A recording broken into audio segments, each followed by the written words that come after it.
I'd like to call this special meeting and regular meeting of the Forest Hills Board of Education to order. Mr. Teffer, if you please call order. Mrs. Bissinger? Here. Dr. Heiss? Here. Mr. Hemmelgarn? Here. Mr. Smith? Here. Mr. Fruman? Here. If you please join me in the Pledge of Allegiance. Pledge allegiance to the flag of the United States of America and to the republic for which it stands, one nation, under God, indivisible, with liberty and justice for all.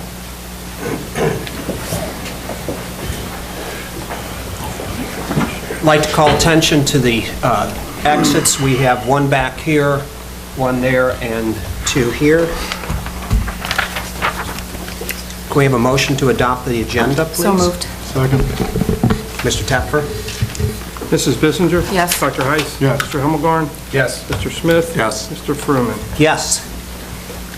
Minutes. First, the approval of the minutes from the special meeting of February 8th, 2014. If I can have a motion to adopt those minutes. I think we're going to do that in the regular meeting. Were we? Yeah, I think so, but we can if you'd like to. I was following the agenda. Agenda's number 3. What's that? Oh, facilities discussion. Isn't that interesting? Thank you. All right, well, the special meeting is a facilities discussion. Let me set this stuff here aside.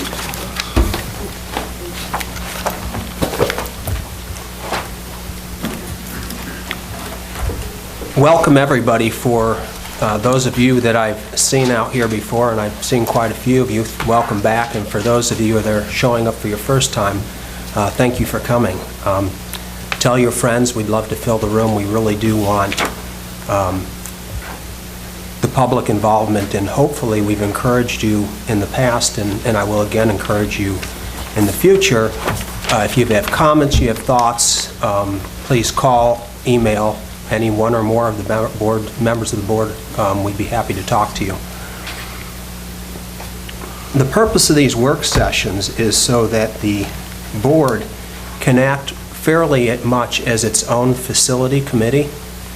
I do understand that Dr. Jackson has a committee, but the board is making its own decisions at these work sessions. And so what you see going on here tonight and in prior work sessions and work sessions to come is the work of the facilities committee. The board is acting in that role. We're making those decisions. We'll be accountable for those decisions, and it's the reasons why I encourage you to contact us if you have anything you'd like to share. Contacting us is having a role in the process.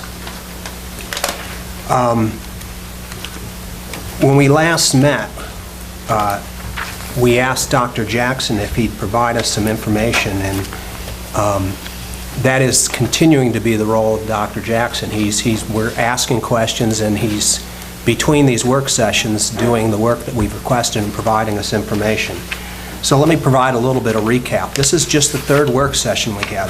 The first one we had was on Saturday, February 8th. We had a second one on Monday, February 7th, and so tonight is the third. And our discussions to date have been focused, not surprisingly, on facilities. We've talked about the potential for going out for a bond for the facilities. We've talked about the possibility of doing some sort of maintenance levy. We talked about timing. We haven't necessarily committed to any particular timing, but our objective is to try to hit the November ballot with something. We have reviewed the reports from OFCC, and we've discussed the potential for state funding considerations.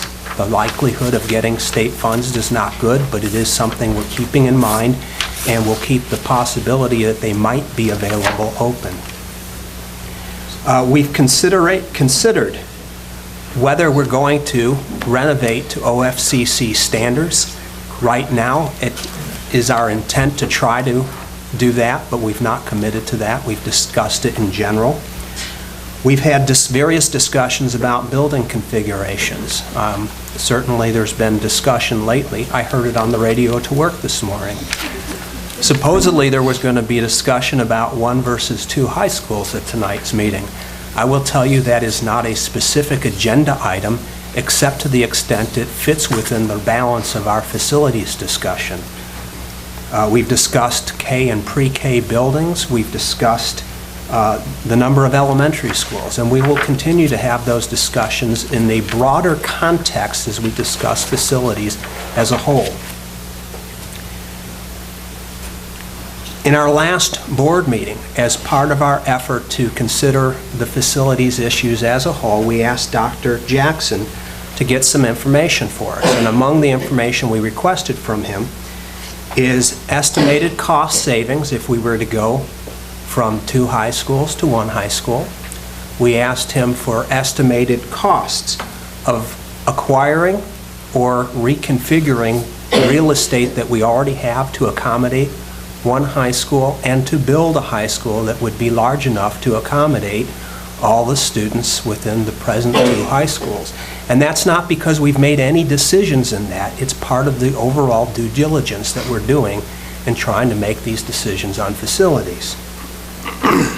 We also asked him to provide for us estimates of what it would cost to renovate all of the buildings to the OFCC standards based upon the reports we received from the OFCC. And some of you have seen those reports. They're about this thick. There's a lot in there. It's a lot of stuff that makes sense to people in that business. I can't tell you I understand everything. I've not tried. That's why we have the experts working with us. And in addition to trying to address those matters recommended to us by the OFCC, there are non-OFCC facilities that if we do the work, we'd like to try to have those other non-OFCC facilities done in a manner consistent with what we're doing to the rest of the buildings. Again, that doesn't mean we've made any decisions. It's all part of the due diligence. We really gave a lot of work to Dr. Jackson to do in the period of time between February 17th and tonight. And he's been out of the country for the last 2 weeks. I didn't actually expect him to get everything done between now and then. I expected him to get started, and I know that his committee has met once, and I think that's it. And then he was off to China. So we still have a lot of work to do, and we're doing it, and tonight is a continuation of that work. We still have to determine overall building configuration, whatever that looks like. We still have to look at the overall plan and the cost of that plan. We have to determine whether whatever we're going to do is going to be done in one bond or over a period of years, whether we would phase it in over a period of not just 2-3 years, but maybe 10 years or more. And these are all discussions we will continue to have. So with that background, I'd like to turn to Dr. Jackson and see if you can bring us up to speed on what you've been able to do in the very short time we gave you to do it, also understanding that you've been out of the country for 2 weeks. Well, thank you, Mr. Fruman, and to the board. As of this point, I don't have any specific information to give you. But I will say, as you've mentioned, that the Superintendent's Facilities Committee has met on one occasion. We took that time to take a closer look at the OFCC reports that, as you said, that are about this thick. I gave them a brief summary of those and give them actually, I gave them all the reports, so they have them on a flash drive. We also took a look at the survey information that the board and the community is aware of. And on top of that, then we began talking just kind of in general about some of the issues that we have across the district and with our facilities. I encourage the members of the committee to, if they've not been in our buildings in the past or recently, that they should do that. And so I know that Ray over the last couple of weeks has been meeting with some of the members either individually or within small groups and doing that as well. On top of that, to answer some of the an update of what's been going on, we have put together a survey that we have currently with some other districts who have gone through some of the same kind of challenges that we have, whether it is to renovate facilities or to build new facilities. Specifically, districts similar to ours that have most recently taken a look at their high schools. and to try to answer some of the questions that the board has asked me to take a look at. We're beginning to get some of that data back. We don't have it all back as of yet. I'm sure I'll have a report to the board, most definitely by our next time that we meet, and in that regard. We have our second facilities committee meeting coming up here in the very near future, and we'll begin tackling and digging into some of that information that we have. Do you have any feel for timing as to when some of this information might be available? And I would encourage you, if you're able to do so, to share that information with the board members in advance of the next work session. I believe that by our next facilities meeting, that I'll begin to get some of that information to you. Which is scheduled for April 12th, is that right? That's correct. Yes. Saturday, April 12th. So on Saturday, April 12th, what I hope is to have most of that information back from the surveys that we put out to the other districts. I hope to have some cost analysis in regards to some of the questions that the board has asked me to do in regards to potential cost savings or specific issues in that regard. Dallas, I'm sorry, maybe because I'm fighting with my computer here. Could you tell me, or could you tell us a little bit more about the survey with the like districts? What I didn't catch all that. Sure. What we've done is that we took a look at districts that have multiple high schools like ourselves. Okay. And I mean like districts, so, Forest Hills districts that kind of have the same social economic background as we do. And we took a look at districts that are kind of districts that are not growing, and how are they maintaining and their facilities as well as districts that are growing. Did they choose to renovate? Did they choose to build new? Did they choose to add on? Those types of things. What was the cost of some of those particular projects that have been going on around the state? Were they OFCC projects? And then in regards to just that overall conditions of, part of the issue was how do they maintain their facilities and those types of things. So it's more like an information gathering questions. Right now, it's information gathering questions, and we're putting together that the data. Others have questions for Dr. Jackson on the status of his work or anything, other information we'd like to ask him to include in those efforts? I have one more question. The committee that you put together, is everyone here familiar with who's on the committee? Pretty much. What is the task of that committee? What is the mission? What is its goal? Well, right now the goal the task of the committee is to again take a look at our facilities, try to answer some of the questions and help me answer the questions that the board has.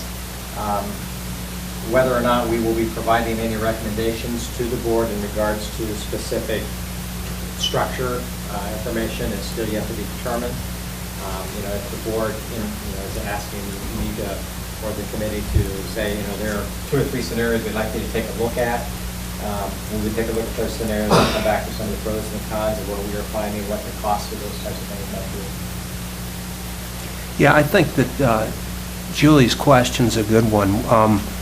I've heard from some people that they're concerned that they don't know what's being done at the committee level, and my response to them, and the same reason I outlined the role of the board in this process at the beginning of the meeting, is because whether you have a committee and what that committee does, I think is up to you, because the board is acting as its own facilities committee, and we expect to have the discussion, make the decisions at the board level.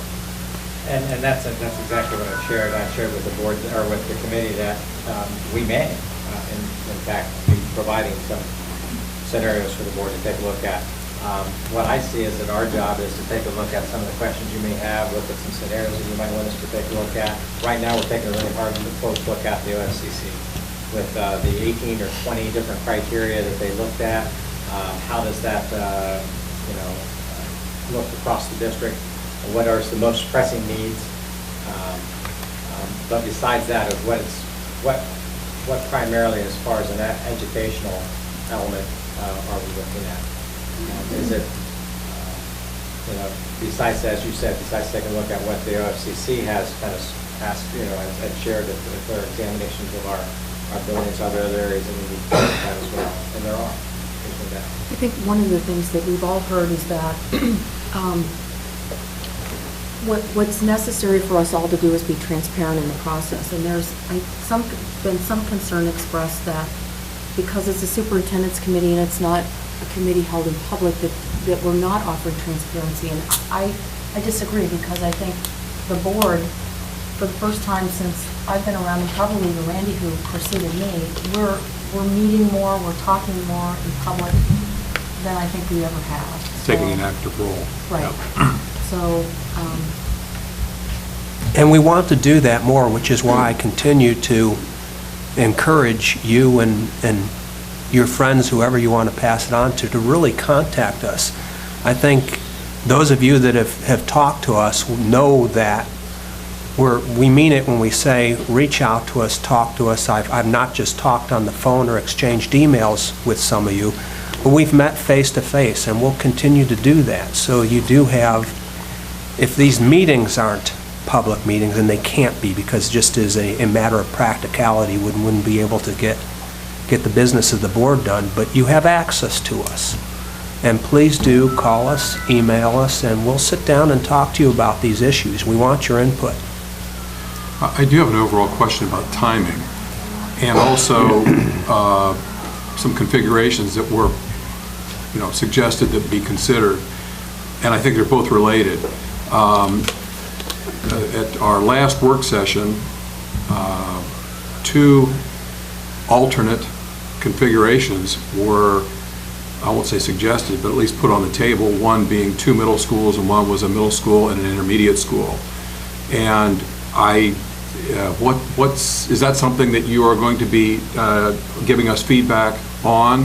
Because I think it's a fair question. We wouldn't want to not have addressed that if in fact that there's merit and value in a alternate configuration to where we are today.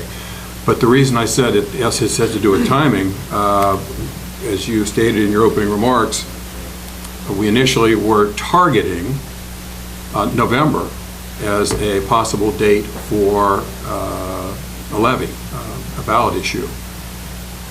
I'd like to get, this is the end of March. We're into April at this point before our next work session. What's the practicality of coming up with a plan that's solid, vetted, community support, and still being able to make this, put everything in place, all the various steps to be on the ballot in November?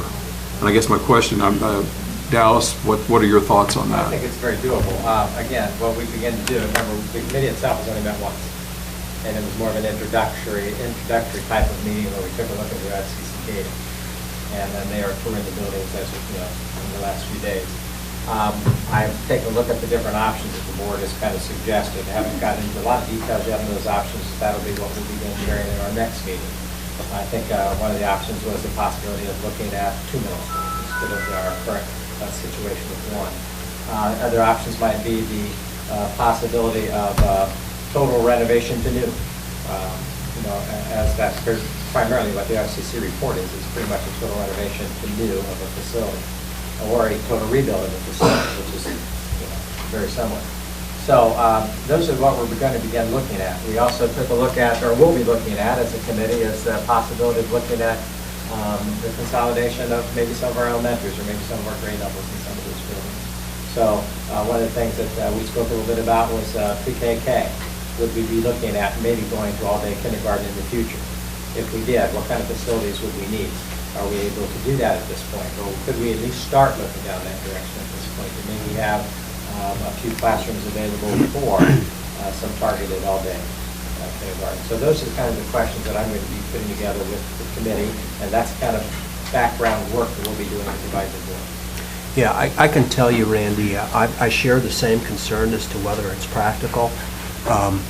I'm still of the mind that we should continue to push for a November ballot of some sort, but not at the risk of not being able to do it right. If we get there and, the pieces aren't in place and we're not ready to move forward because it's not, I don't see any reason to rush something if it's not right. But I'd still like to try to shoot for November as the time frame. I agree. I would not want to rush something that's not right, not well vetted. not sure that we've got community support just in order to make November. Absolutely, I agree wholeheartedly. However, I think it's good to have a deadline. I think we all work well under a deadline, so. We're shooting for November. We're shooting, I mean, I think that provides impetus. Otherwise, it's an open-ended, okay, whenever we get around to it. So, I mean, I think it'll become more clear as we get farther along on this, on how things come together. Oh, your point about consolidation, it's interesting. Even with all the information we've put out, I continue to get people to ask me, why don't you just consolidate elementaries to save money? Obviously, when you're talking about consolidation, that's in conjunction with a building program. It just still amazes me that people don't get it, the fact that all of our elementaries are over capacity. To close a building, we're renting trailers, there's no place to put students today. So that is really not an option. And again, it's some of the discussion I think the board and I will have to have is in regards to, we have a phenomenal school district in Forest Hill.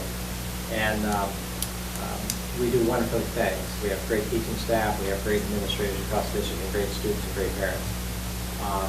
So making some very drastic changes in that how we deliver education is something is beyond the work of the committee. Because the committee, there are only 3 educators on the committee. And so that's beyond that. We can pretty quickly get some, not say real quickly, but I think within a reasonable amount of time, share with you if you want us to look at a particular building configurations or options or what these things would cost, we can do that. I mean, that's pretty hard and set facts that we know per square foot, and we have some consultants to help us put some of those things together of what a project may cost. But the impact of what that could have across the district as far as the educational value is something totally different. Well, obviously, we're interested in both of those. So, yeah. Well, I think it's something will come up here too. We talk about grade level, different buildings, and some of the things that I know 2010 facility, 2006, I mean, the data is there, or at least, the education component of it. I know when in 2010 we looked, there was 57 different configurations, and there was educator input there, and that helped eliminate some of those configurations. So some of that may be revisiting, bringing it, freshening it up, the information to make it more current, but a lot of it I think is out there.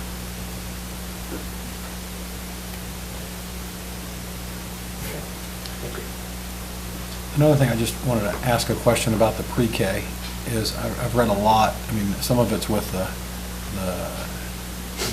governorship coming up and some of the things, and Randy, you might know this, is it seems like both Kasich and Fitzgerald both have this pre-K is the hot topic. Is that something, and one of the things I see as we evolve through this is information may change over the next 6 months or maybe years. I mean, that we don't know. That's always the hard thing. But with this pre-K becoming more, Not just pre-K, but all-day kindergarten Okay. is equally right.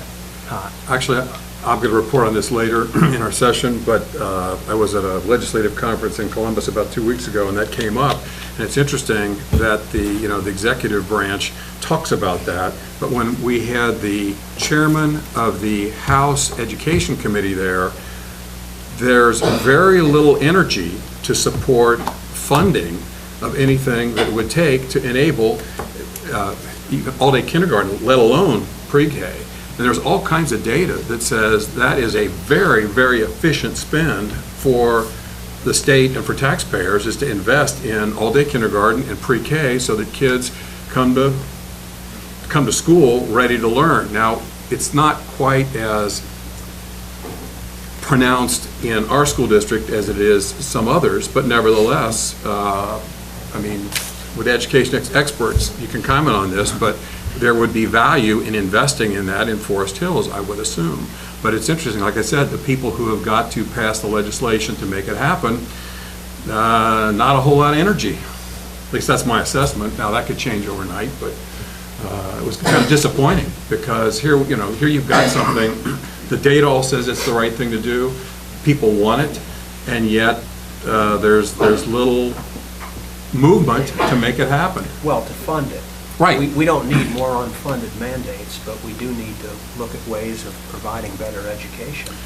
I'm glad you pointed that out, because about a year or two ago, and that was a very hot topic, I think, when there was movement towards mandating all-day kindergarten without funding it, I think there was a lot of blowback to the legislature to say, hey, wait a minute, this is what it's going to cost for your school districts. We did an assessment here, and I can't remember what it was now, but I mean, it was significant, both in operational expenses as well as capital expenses to come up with the classrooms or the trailers to facilitate that. But anyway. But as we consider a facility plan, we ought to certainly keep in mind not just the potential that it might be forced on us, but the fact that it's a better educational model and something we can do for our kids. What else? Tony, you've been quiet. No, I'm a good listener. I anticipate when Dr. Jackson comes back to us with the information, I mean, we're going to have further discussions about what we're prepared to do and of course, the costs associated with that.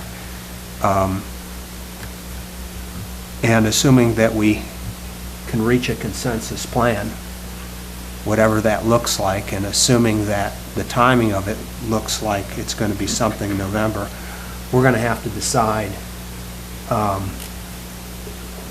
whether we're going to try to do that all in one shot or over a staggered period of years, and there's pros and cons to both. I think it's really a little premature to have that discussion without knowing what the cost is. But if anybody wants to address that, I'm certainly happy to do that. It's a decision that we're going to have to make, you're right. It is a decision we're going to have to make, and as I say, without knowing what the plan looks like and what the cost of that plan is going to be, I think talking about it tonight would be a little premature. Agreed.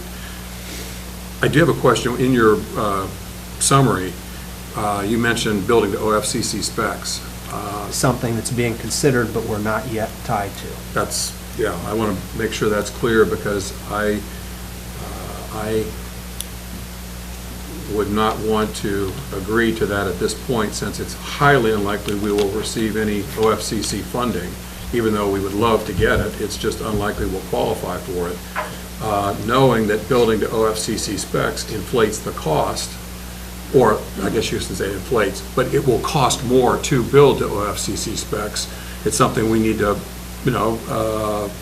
take a look at. What's the cost, the incremental cost associated with building to their specs? Well, and the value we're getting.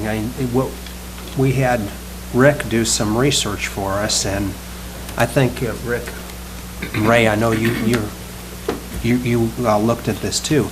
I think for the most part, the surrounding districts that have done significant facility projects, even if they didn't get state dollars, still built to OFCC specs. Is that right? The last time you told us, I think, Milford, Marymount, West Claremont, and the city of Cincinnati, and the only one that didn't get money was Marymount and Rose, correct? The designers said they built about 98% of the specs. Yeah, and, the other side of that argument is, do we really want to be the only district in the area that isn't built to OFCC specs?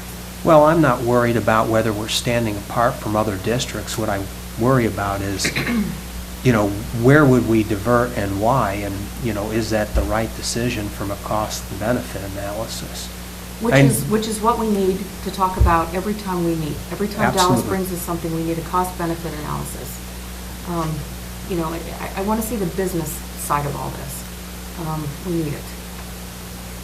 Yeah, I think you can't make a decision without it. Or if you do, you're making it blindly. All right. Anything else on anyone's mind? I know this isn't as detailed a meeting as we had all hoped, but we are still waiting for some of this information, and I don't want to have discussions without information to support them. Another point, you mentioned OFCC facilities and non-OFCC facilities. You may want to explain to the audience the difference, because that's somewhat important. Yeah, some of you have probably heard enough of this and you're tired of hearing it. The OFCC has certain, what they really care about is the learning environments more than anything else, not surprisingly, right? And they'll come out and do really considerable review and analysis with engineers and architects and a myriad of really great experts, and they provide this great report. But they don't look at certain other non-learning environment facilities, most significantly the athletic facilities, theater, drama, band. What else doesn't fall under that, Ray? Any kind of supports facilities like transportation, central offices, anything like that.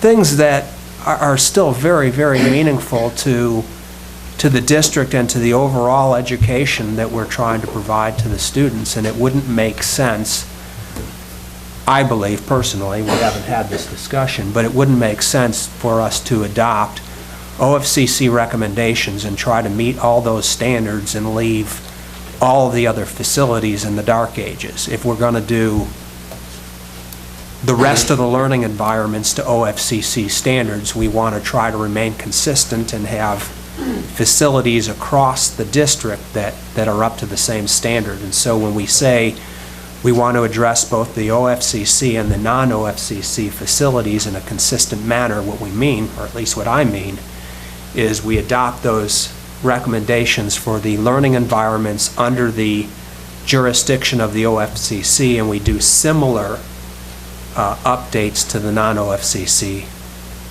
facilities. And just for clarification, Ray can confirm this, the big difference is square footage. That's the biggest cost.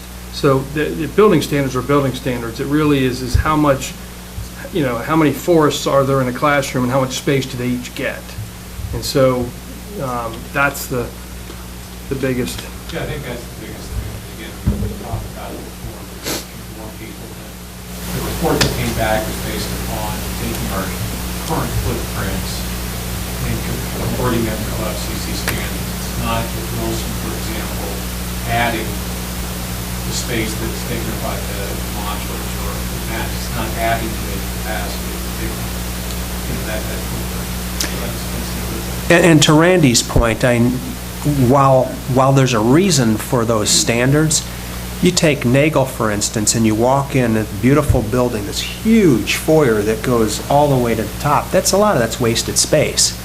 And to the extent you were looking to cut costs, you could take some of that space away and still have a great Nagel. I'm not suggesting we should have or we would do that, but that's to Randy's point. We're not necessarily tied to matching OFCC guidelines without considering the cost-benefit analysis of doing so. And Rick and Ray are absolutely right. The OFCC guidelines are such that in regard to basic square footage, for instance, if you have a certain population in a particular building, then the square footage for each classroom space, for instance, I'm just going to throw out a number, let's say it's 1,000 square foot classroom, and that's a pretty good sized classroom. And so if we were to build something just a little bit smaller, like 960 square feet per classroom, that would not meet the specifications of OFCC. But that doesn't mean that's not a great classroom or ample size of a classroom. That's the same like in a cafeteria, where I've gone into OFCC buildings and I've taken a look at their cafeteria space. It's huge, unbelievably large. I'm not saying that that's not nice, but at the same time, with how you do lunches, with how your scheduling, may not necessarily, for instance, need that kind of space. But the OFCC says that this is the kind of space you need to build, you need to use. They might say you need, I'll give another quick example. In the old OFCC studies, they would say you need X amount of square footage for counseling services or meeting spaces. And again, if you look at some of these facilities, you say, wow, look at all of those office spaces. That in reality, when you take a look at the facility and how you are currently and even look to using those in the future, you may not need, 7 offices. Maybe 5 will be fine, office spaces. So that's the thing that you really have to take a look at. And when you add all those together, those are quite costly. And so that's when we say meeting OFCC facilities, doesn't mean we're going to do something that's, we're going to put cheap windows in or anything like that. It simply means primarily the square footage and how we use that. I think related to that is back to what Julie said, is it becomes, whatever that difference is, there is some leap of faith that there'll be funding at the end of the rainbow. So if there is in 2 to 5 or 8 years, whatever it is, that our number would come up, there would be a credit. I think you've seen for Milford got a 15%. credit, and that's kind of how that came back, is they built a certain standard day one, and then much later, when their number came up, that funding is available, and we can, obviously, we talked about that a little bit, but that's what you've heard. I think you've heard that with a couple of different districts. That's the cost-benefit analysis of, maybe pay a little bit more up front, or whatever the number is up front, to a standard, that there may be dollars matching that later on.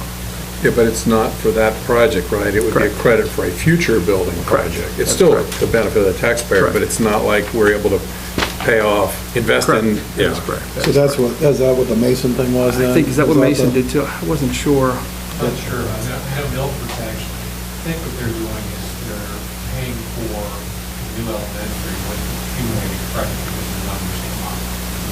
So they've done past projects with net community health projects, like water projects or something like that. They've done that. They're using that credit to pay for new buildings. And I think Mason has, there's some things in the paper here recently. They've had credits that they're. Is that where that, I mean, it just, yeah, I know we got a lot of comments, or at least I did on that with the, we're doing our best to try and keep our buildings going, and they're Right, I would say with all due buying new respect, paint.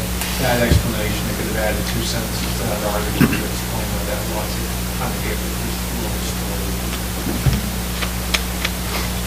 Other discussion? So then moving forward, we're talking about the time crunch a little bit as well. And if we're actually the committee, at what point do we start, kindergarten, pre-K building? I mean, how do we feel about that? What would it take for us to want to do that or to not want to do that? I personally like the idea, but what we're looking for is, what I'm looking for is overall cost of the projects, and we're going to have to start making decisions as to what seems like it makes sense, and So does... it has the support of the community. Yeah, my question is, does the cost come first or does the configuration? I know it goes together. It's the $64,000 question, but... I don't know the answer to that. I mean, what I'm looking for to start with is a wish list.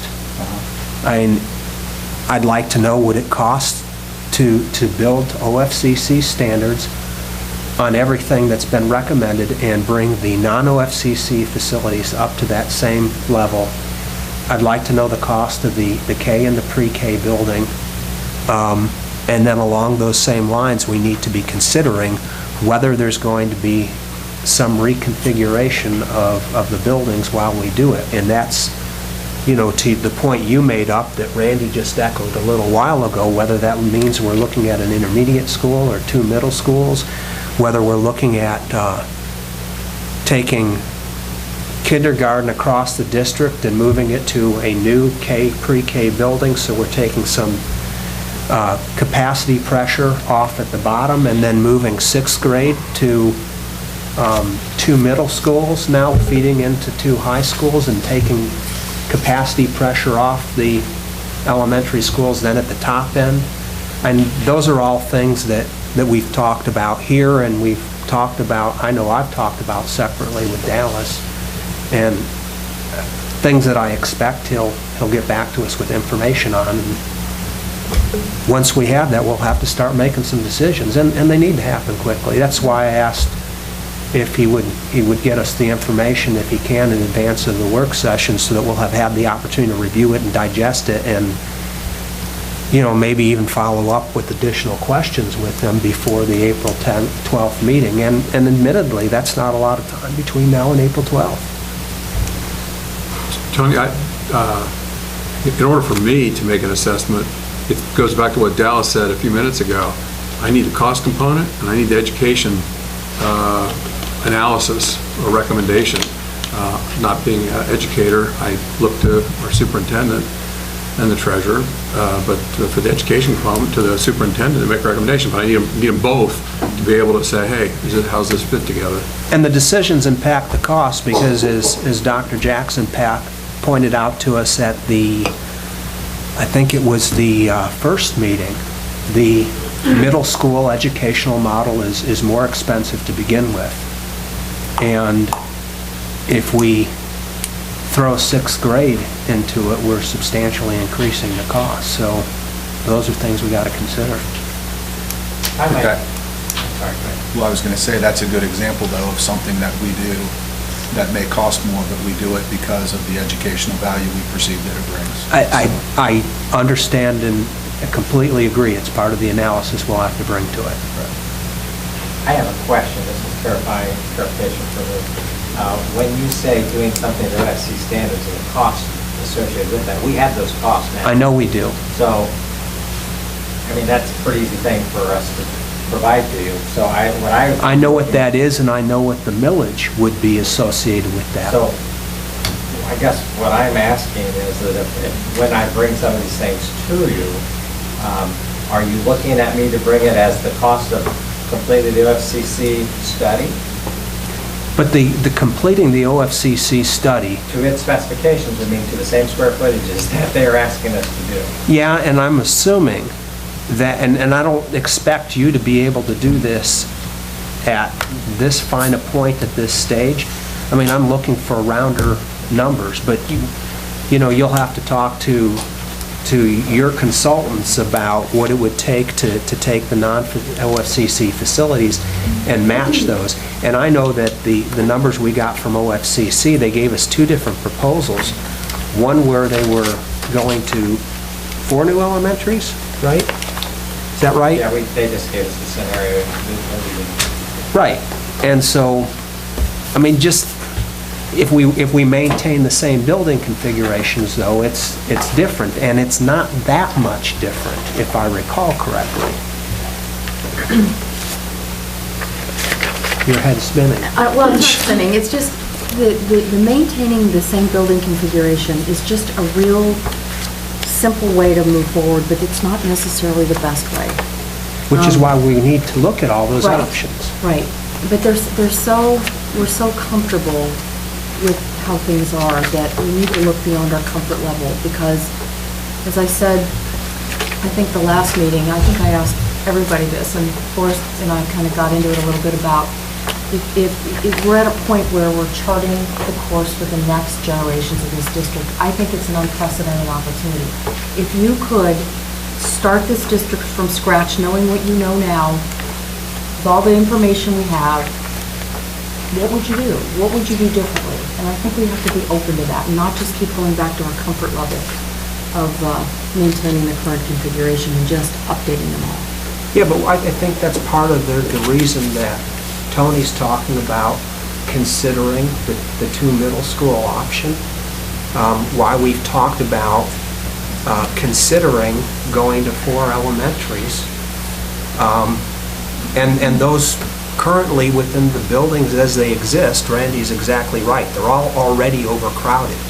We would have to do work at all these buildings. We'd have to change the way where the kids, as I said, take kindergarten out, take 6th grade out. I mean, we'd have to do different things, and I agree.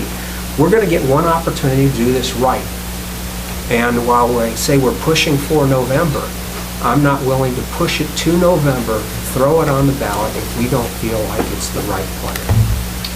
And as we're talking about the different configurations, the one thing that continues to bother me is my perceived lack of unity in the district. And if we can further divide by having, and maybe that's a poor way to put it, if we consider 2 middle schools, does that make us further divided, or can it make us more united in some way? That's important. That's important. Since our kids have been going to school, and maybe I'm just one person, because I think we've had this discussion. Now everyone shares my opinion that the community seems, our community, the school district, seems more divided than it's been. And I don't know how we get the unity.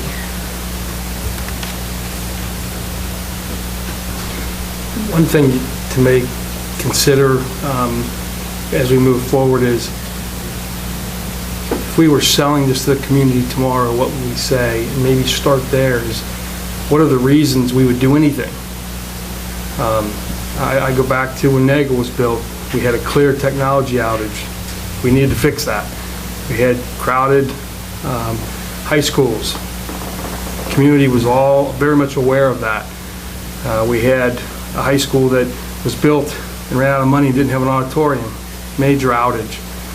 We had athletic and PE facilities that were substandard. So we had 4 or 5 big marquee things that we said, this is what you're buying. And the community bought that. So, you know, I know we're in the early stages or not of kind of getting our arms around it, but think of it that way, is what are we selling? What do we want the community to say, I want to vote for this because I know it's going to cost more money. I know it's going to cost, you know, and that's a factor, but the community knew it was going to cost more when we had the same number of kids going into 9 buildings. And they said, I buy that because... Which is part of the reason I've encouraged people to contact us. You know, we don't want to come up with a plan that the 5 of us think is great, but the community doesn't like at all. In conjunction with that, it's also a two-way street. We, the collective we, all of us, we need to reach out as well. I went to, one of my adopted schools is Wilson. I asked them if I could come to their PTA meeting, and they said sure. And I was the last person on the agenda, and I talked a little about facilities, and it ended up being a good, long, back and forth, or half-hour discussion, I'd say. And the 2 messages that I promised the Wilson PTA, primarily moms, I think there was one dad there, and your wife was there, or the 2 messages were, don't do it just to do it. Don't go too fast. If you don't have the right plan, wait till next time. Wait till May. And the message. Market your message well. So, and that's what we're all saying. But you know, that's from the Wilson PTA. And I think we need to do some outreach too. And I'm not criticizing what you said, Jim, because it's great to have people come to us, but we need to, you know, whether it's a sporting event or you go to your adopted school's PTA meeting or whatever. We need to seek it out too. And Dallas is very good at that with his conversations with Dallas, although I do wish they were better attended. It's not for lack of advertising or trying. We're going to have 2 more avenues. Okay.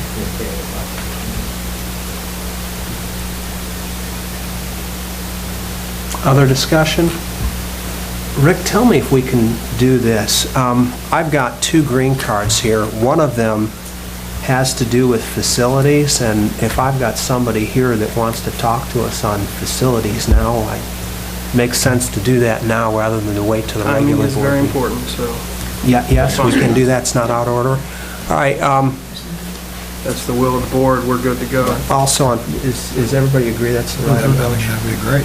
All right, so this is a meeting held in public and not a public meeting. We do have, give our community an opportunity to address the board, and I have 3 green cards in front of me, 2 of which are on the issue of facilities. I'll save the other for our regular board meeting, but if I say this wrong, I apologize. Numi Otgen? So you don't have a chance. It's Numi Ocean. Numi, if you would like to address us, please, we would love to hear from you. Thank you very much. It's not one you can just read off of a piece of paper. It's all kinds of extra letters and things in there.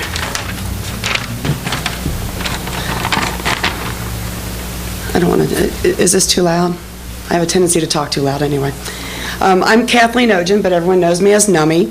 I have a junior at Anderson, an 8th grader at Nagel, and a 6th grader at Maddox. I'm a lifelong resident of Anderson. I'm living in the house that I grew up in. And I attended Forest Hill Schools myself for 9 years.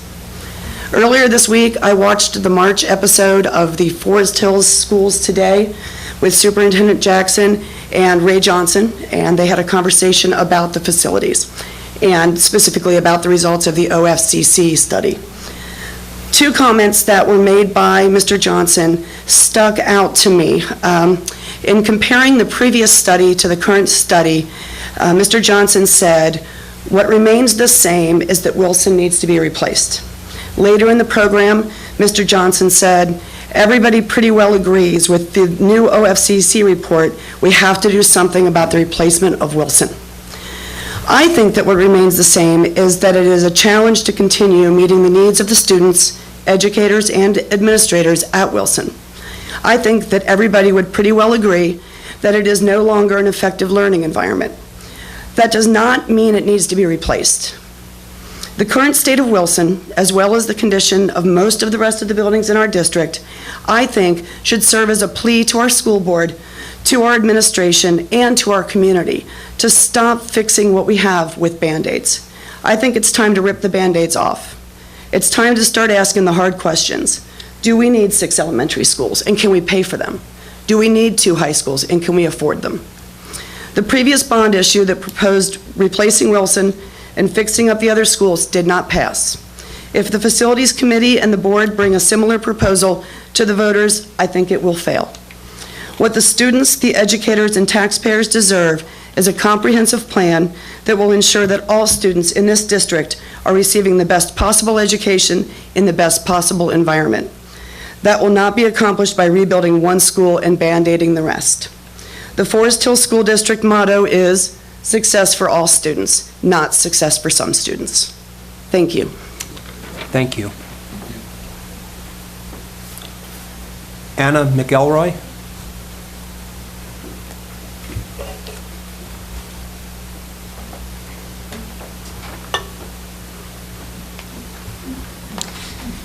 Hello, Mr. President, distinguished board members, Superintendent Jackson. Good evening. My name is Anna McElroy. I have a kindergartner at Air Elementary and a 3.5-year-old coming into the system in a couple of years. I'm speaking tonight as a bit of an anomaly. I'm not a native to Anderson Township or to the Midwest for that matter. I was born and raised in South Florida, and winters like this certainly make me question why I left. We moved here specifically to Anderson Township 3 years ago. My husband was relocated to Florence, Kentucky, and I was charged with finding the right community for our young family to settle down and grow some roots. I did an exhaustive search, reading course selection guides at the high schools while my oldest child was 3 years old. A little obsessive, I guess, but this thoroughness was effective because I found Forest Hills, a top-ranked school district with wonderful academic offerings for its students, national merit scholars, good test scores, and a history of strong community support. What I've found in moving here is that much of what I researched online was true. The teachers and community at Air are fantastic. Students are bright and engaged, and the community is passionate about its schools. However, there are a few concerns that didn't show up on my Google searches. The buildings are aging, but also very dated in configuration. I'm pretty concerned about my son entering first grade in an open school and encountering the distractions of 4 classes in one physical space. But also, in many ways, the community is divided, not just Anderson and Turpin, but the fact that a quarter of K-12 students in our district attend private schools. There's no reason that needs to be the case in such an excellent district. We talk about Mason a lot, it's less than 10%. Anyhow, as a result of this division, I believe the last bond issue failed, and I think a huge factor was the imbalance of proposed improvements across the district. In order to pass, I truly believe that the new plan will need to have both short and long-term positive effects on a greater proportion of students. Yes, it's wonderfully heartwarming to drive past your child's elementary school and tell him that that's where you went. But please consider the other 5 elementary communities and tell me why we couldn't accomplish more for all students by building additions and refurbishments to these communities rather than building one brand new elementary school for just 17% of our K-6 students. The discussion about reconfiguring grade levels is interesting, and I'd like to hear more about that, like if it's going to be a pre-KK building or what that would look like, and I think the community would as well. This is still a district of choice, and still the choice I'm glad my family made. However, I'm concerned that if we create such a disparity in educational environment across the district, that it will affect the draw of the district as a whole. As I'm sure you know, it doesn't look too good to have 2 failed votes of support for the district, and that's my concern if a plan is chosen that's pretty much the same as the one in May. Thank you for your time, and good luck as you continue to build upon the tradition of excellence here in Forest Hills. Thank you very much. Any other discussion? I would like to invite that every meeting that we have, that's a special meeting about facilities, that at the beginning of the meeting, we have public commentary, or at least some point, that are related to facilities. So maybe we can get more people here and more people can actually talk before we start discussing. And You're just talking about doing it before our discussions begin, or doing it in every meeting? Because we do it in every meeting. no, I'm talking about the special facilities meetings. We've had public commentary at every facility, haven't we? Yeah, no, I think What what I'm I'm saying saying is is for this meeting. and this, I mean, I think everybody here knows it, but you know, we're videotaping all of these now. So they're all going to be on TV too for your watching enjoyment. We're going to have meetings every couple weeks on weekends, which are just going to be facilities. Every board meeting, we will be starting presumably at 5:30, but early for facilities discussions. I think, not to put words in your mouth, but is that he's saying that for our facilities portion of this, to have a public commentary for the facilities part. So, as you said, as we just did, basically, is to have that. I agree. To I have think that in the, for every one of our board It certainly meetings. puts it in context rather than forcing them to wait to the regular Right, meeting. right, exactly. I think it's a good idea. It's easily done.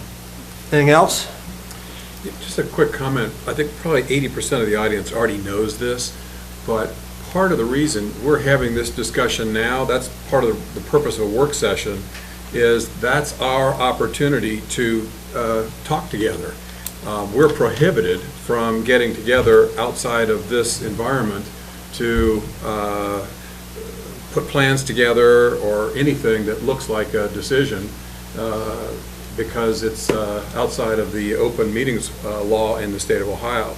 So that's why we're meeting ahead of time before our regular business meeting. Like I said, I see heads nod. Most of the people out there know that already, but for some of you who may not, that's why we're having this kind of open discussion, because this is our only opportunity as a group to get together and have that kind of discussion. All right. Thank you. That's an excellent point. All right, if nothing else, we'll break for a half an hour and we'll come back at 7 o'clock to continue with our regular meeting. You're all welcome to stay. I'm sure you'd love to do so. If not, thank you very much for coming tonight.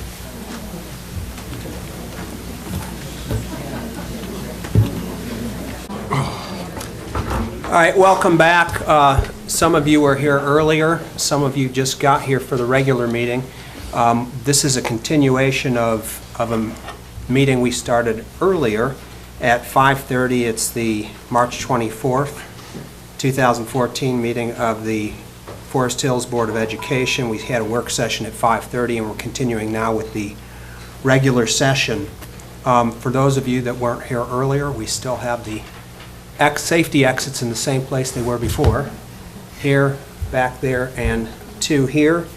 And we're now up to item 4.1 of the board minutes or the agenda. If we can, please have a motion to approve the minutes from the special meeting of February 8th, 2014. So moved. Second? Mr. Tepfer? Mrs. Bissinger? Yes. Mr. Smith? Yes. Dr. Heiss? Yes. Mr. Hemmelgarn? Yes. Mr. Fruman? Yes. And then item 4.2 is the approval of the minutes from the special meeting of February 17th, 2014. So moved. Second? Mr. Tepfer? Mrs. Bissinger? Yes. Mr. Smith? Yes. Dr. Heiss? Yes. Mr. Hemmelgarn? Yes. Mr. Fruman? Yes. And then 4.3, the approval of the minutes from the regular meeting of February 24th, 2014. So moved. Second? Mr. Tepfer? Mrs. Bissinger? Yes. Mr. Smith? Yes. Dr. Heiss? Yes. Mr. Hemmelgarn? Yes. Mr. Fruman? Yes. 5.1, correspondence to the Board of Education, the Treasurer and Superintendent, Dr. Jackson. Yes, that was kind of record to get to there from 4 to 5.1. Actually, as far as correspondence goes, I don't have any specific correspondence. I have quite a bit that I can update the board here in a few minutes, but then the correspondence I have none at this point. Thank you, Mr. Tepfer. Anyone else? Item 5.2 is the procedure for public commentary. This is not a public meeting, but a meeting held in public. We do welcome comments from the community at the appropriate section of the meeting, and if you're interested in talking to us, we'll recognize you at the appropriate time. Just fill out a green card and leave it at the front. They'll get it to us so you can talk to us at the appropriate time. Which brings us to item 6.1, which we're very excited and proud of. Mr. Johnson?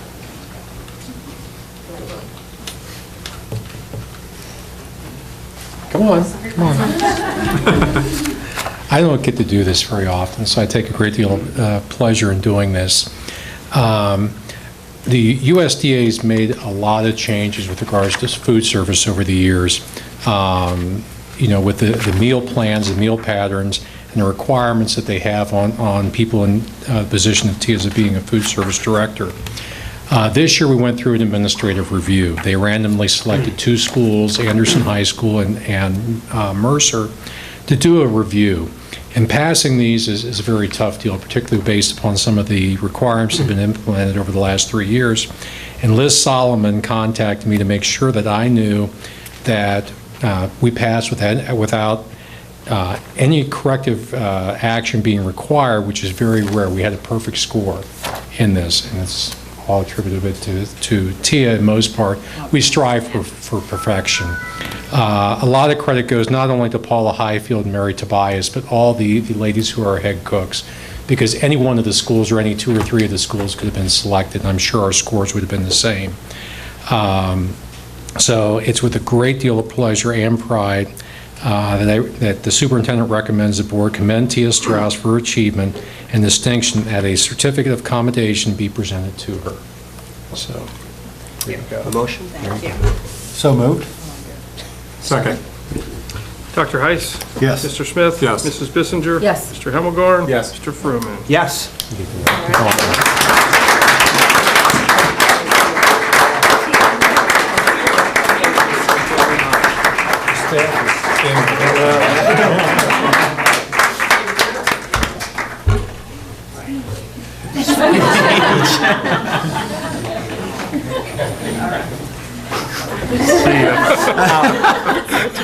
I'll wait till Tia leaves. But I shared with Ray and the cabinet this morning, most recently I had an opportunity at a conference that Tia and I both attended to spend the morning with her in regards to just looking at some of the food products that are available for our schools, and what I learned in the the couple hours I was with Tia was phenomenal. She is definitely an expert in her trade. She was asking questions and kind of stumping some of these vendors, and they were on top of things as well. So Tia is most definitely one of a kind. So she does a super job. So thanks, Tia. Okay. We're lucky to have her. Yes.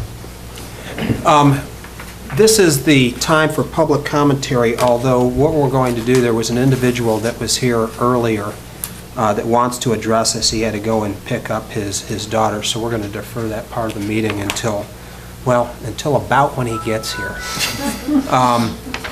So we'll skip item 7.1 for now and move on to item 8.1, and that's updates.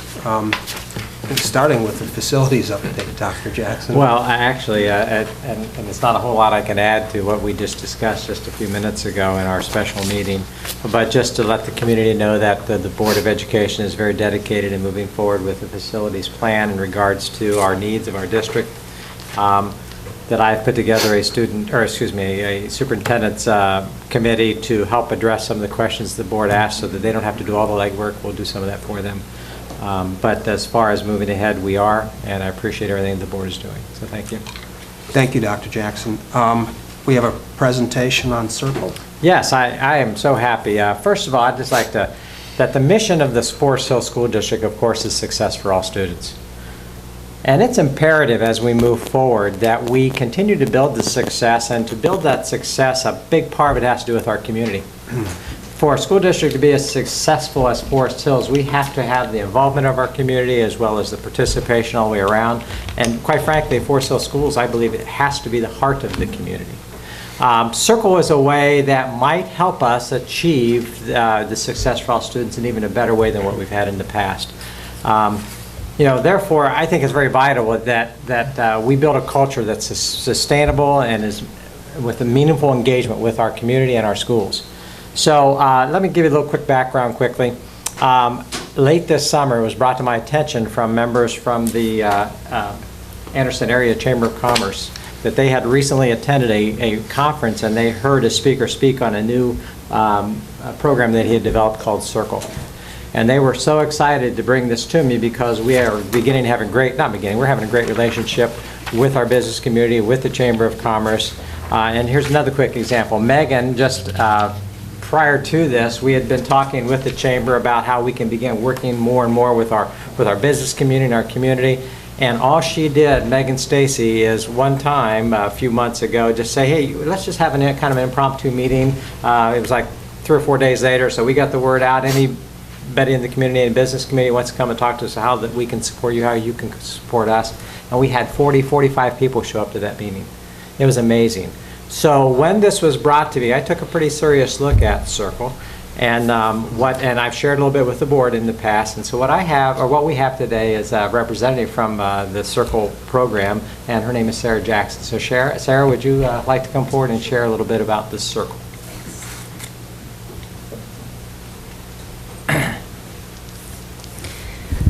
Thanks for having me tonight. I'm going to start the little time that we have together with a story. There was a student named Patrick, and he was extremely disengaged from school. The school district's guidance counselor saw this in Patrick and decided to reach out to the founder of Circle, Tarek Kamil, who couldn't be here tonight, so you're kind of getting a second string. I hope I don't disappoint. Went to him and said, you know what, Tarek sat on the board, is on the school board for Madeira City Schools, and the guidance counselor said, hey, I know that you know something about computers. He's a computer programmer. We think Patrick's passion is in computer programming. Would you mind talking to him about it? So Tarek talks to Patrick and sure enough discovers that his passion is indeed in computer programming. And Patrick says, I really want to do this. Tarek says, well, why don't you just take a computer programming class here in the school district? To which Patrick said, we don't have one. So Tarek starts a computer programming class, 50 kids sign up. Patrick, to make a long story short, is now engaged in school and has even expressed interest in going to colleges such as Stanford.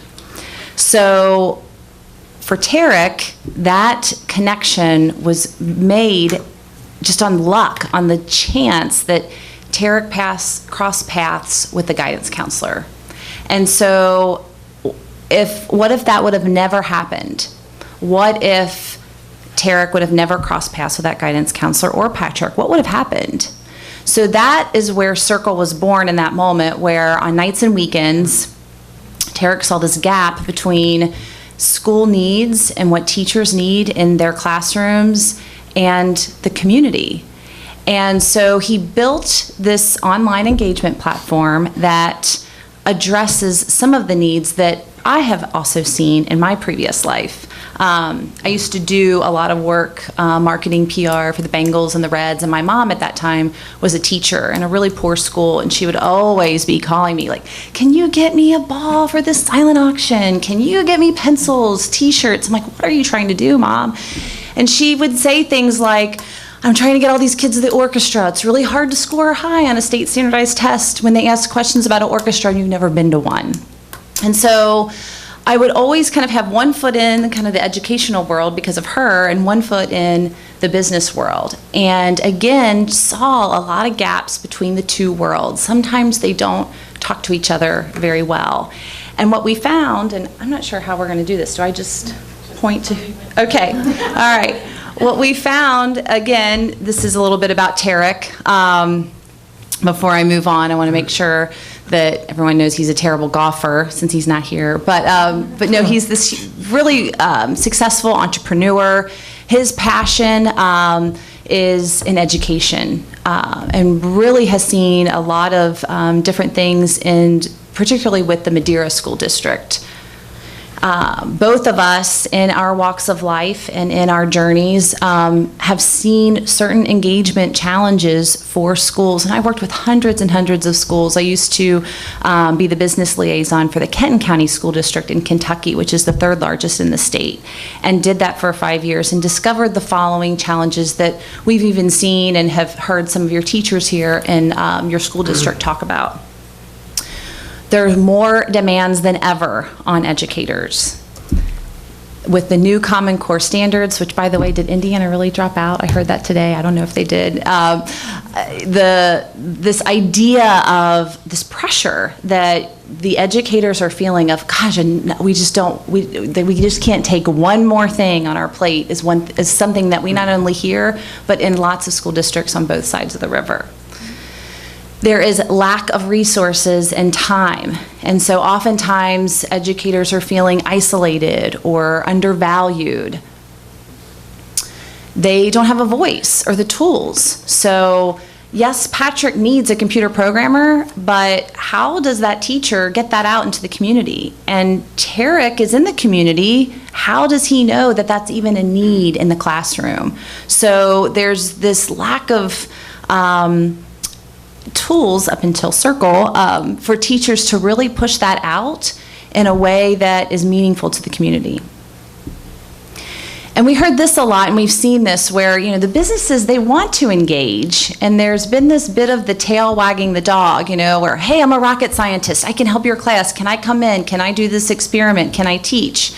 The teacher really wants that opportunity, but I don't teach rocket science until May, and it's January. So at times there's been this force fit of partnerships, which has strained an unintended consequence with the educator and the business community.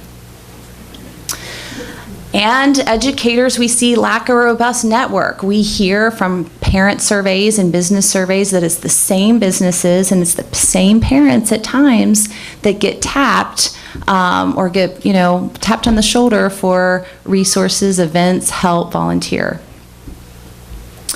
So Circle was built with the busy parent, the busy educator, school districts in mind. And so what Circle does is it gives everyone a voice. Educators now have the tools where they can communicate their needs, they can communicate updates, sort of like a Facebook update, what's going on in their classroom, and they can communicate events. Out of our last parent survey, this was the #1 favorite feature of Circle from the parents, that they can automatically import school events into their phone or their calendar of choice. Like they're never going to miss another pajama day again. They love that feature. Engagement now results in these meaningful, really rich, authentic learning opportunities for students. And it's the teacher that's putting that out there when he or she needs it, how she needs it, where she needs it, or he needs it. The other interesting thing about Circle is that as the school district garners supporters on their Circle page, unlike other social media sites like Facebook and Twitter, the educator now has access and the ability to search the data of the supporter. So if I have a kid, and this happened in one of our school districts, they were in their 3rd round of the Harvard interviews. And so the educator was able to put out, okay, who do we know in our circle that went to Harvard that can help this kid in this last round of interviews? And so now everything can be searched on your supporters, where they went to school, what skills they have, what hobbies, where are your supporters' passions, where do they lie? And they can search based on those things. This Circle is built on the idea that relationships, to make them sustainable between educators and the community, it has to be rooted in passion. So I'll give you the example. When you get a call from your college that you attended, generally the first ask is going to be for money. And you would never hear from them until you get to a certain age that they have somehow figured out that you are now a working person, and they give you a call, and that's the first ask. And that's just not sustainable. Even my high school, I have had amazing jobs and amazing careers, and I would give anything to my high school. But always the first ask is money. And so we're trying to flip that psychology to create this emotional tie in the community of let's tap people in things that they care about and where they have interest and where they have talents. Let's build the relationships surrounding that. And we think if it's built on that, that is where the sustainability will lie, instead of always just making the lead story to ask for funding. So this is an example. Air Elementary has jumped in with both feet because their awesome principal, who I think is here, he, again, has lived in Madeira. So as a parent, he had already had some exposure to Circle. And so his staff has really jumped in, and it's really interesting to see some of these posts and things happening online. This is a real post from Carrie Buck. She presented or put out a post that she was getting ready to launch a unit on Cincinnati history. Did anybody in the community knows anything about Cincinnati history, to bring history to life in my classroom? And the awesome part about Circle is that some things that school districts struggle with is how do we get money and resources from outside of Anderson into our building? And so what happened here is all posts can be tagged. So she tagged this post with history. And anybody on Circle, whether they're supporting Air Elementary or not, if they said history was their passion, got this tag and got this post. And so lo and behold, the executive director of the Freedom Center saw the post, said, oh my gosh, we are getting ready to co-publish a book. It comes out March 10th on the Underground Railroad here in Cincinnati. And so NKU came out, the professor, and presented to her classroom. Additionally, that day, a parent came out and saw the post on Circle, and I talked to the parent and said, how did you find out about this, and why are you here? Just you envision something, and then when it really happens, you're like, yes, this is awesome. And so the parent said, I've had 4 kids come through this school, and I have a passion to connect senior citizens and children because they have so much history that they can teach the kids. But I never knew that I could, I didn't know when to reach out, and I didn't know when to send an email, and I don't want to bother anybody. But now on Circle, she was able to respond appropriately when this got posted.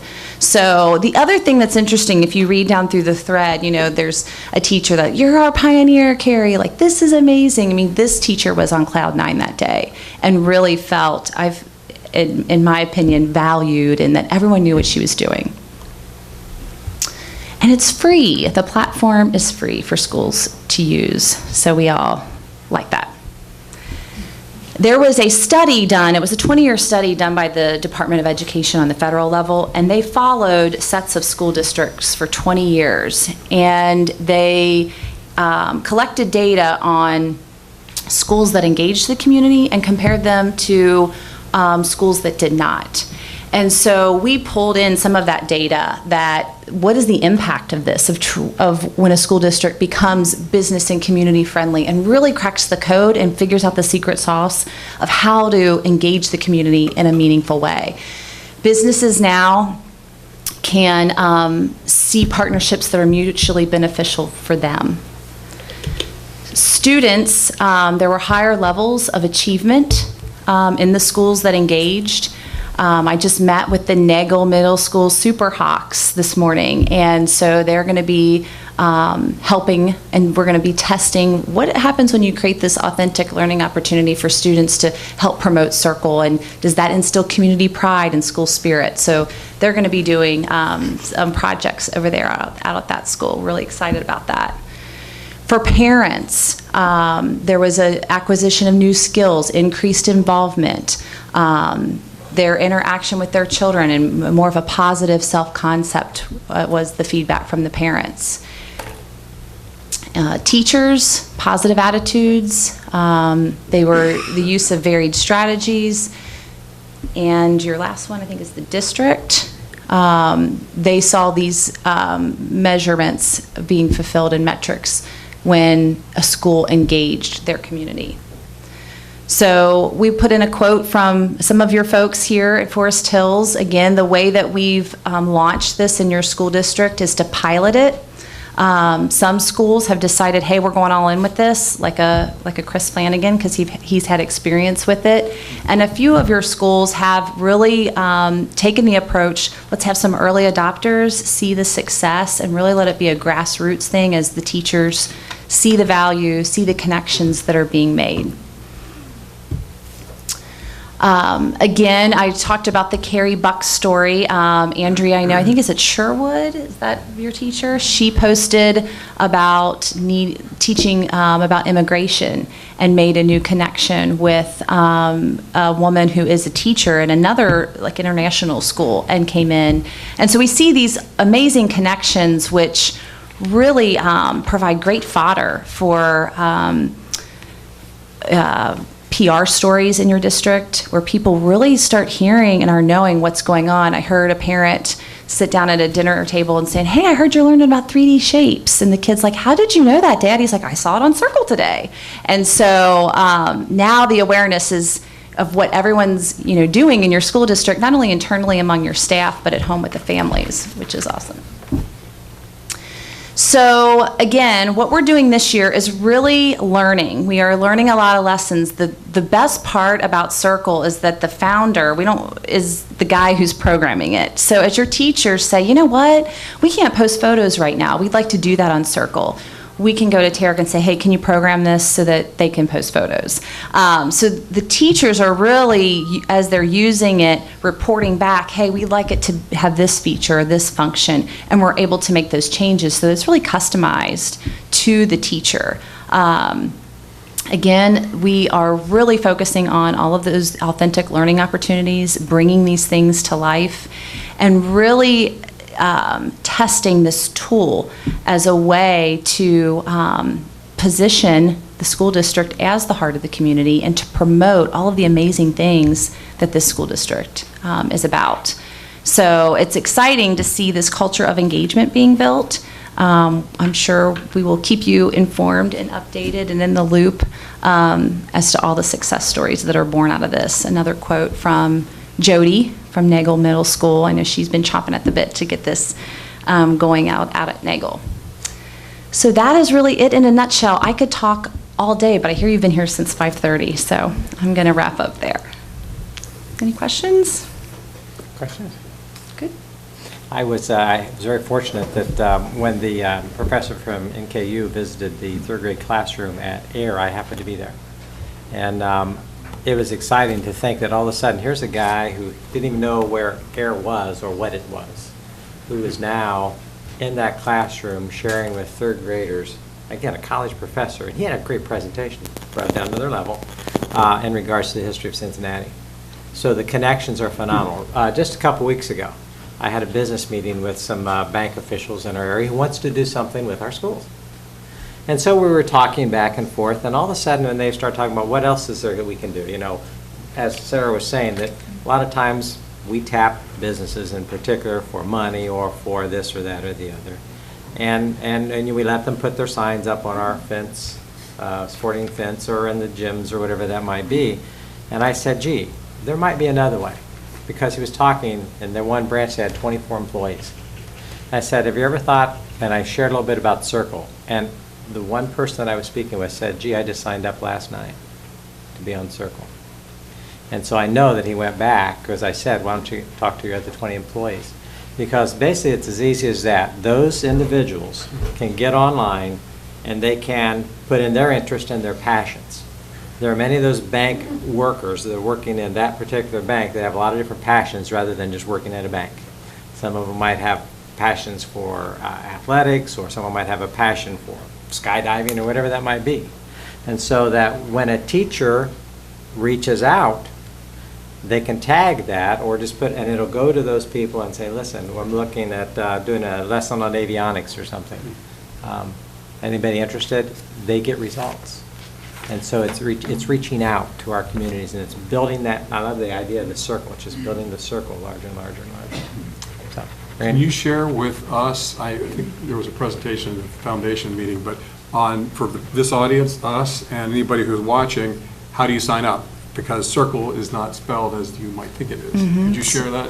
So you can log on to www.cerkl.com and create a profile, which is super duper easy. And if you have a LinkedIn profile, it will import that for you.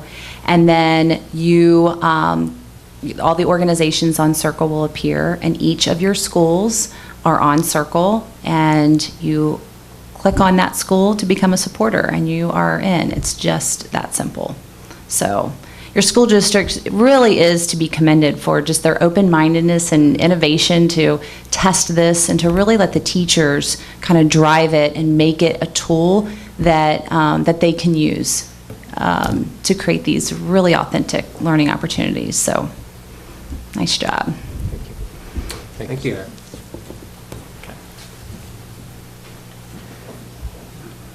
9.1, board discussion. We may be talked out from our work session, but if there's anything else the board would like to discuss? No? I actually, Yes. I have a comment. The last 2 weekends, I've been to the Anderson Booster Fundraiser and the Turpin Booster Fundraiser, the Anderson Booster Bash and Spartan Rama. Both of them were outstanding, and I just want to thank those groups for putting on great programs. Lots of community spirit shown in both places. Tony's wife wouldn't let him buy the dog. Yeah, but I know a couple people at this, sitting at this table have purchased the dog. While we're Yes. commending groups, FEMA had their annual, Yeah. 52nd annual spaghetti Spaghetti. dinner, and I understand that attendance was maybe not a record, but certainly a record for recent spaghetti dinners. And so that's another example where parents in this community come together to support the programs that we have at Forest Hills that helps make us a great school district. Absolutely. I think it was the MC that brought it No, in. no. Don't see, we'll push that back a little bit. Item 10.1, residency waiver. Ms. Ryan?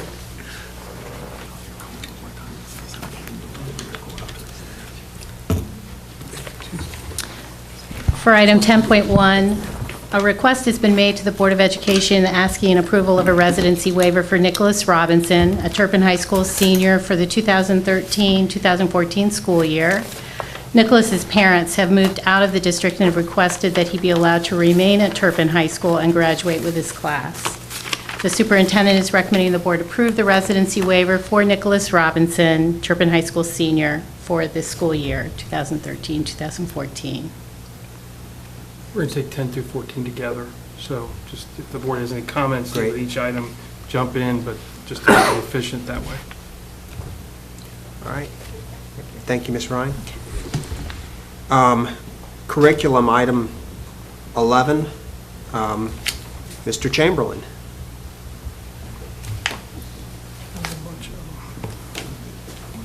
We are filling in for our director. She's been out for a couple of weeks, so please keep her in your thoughts.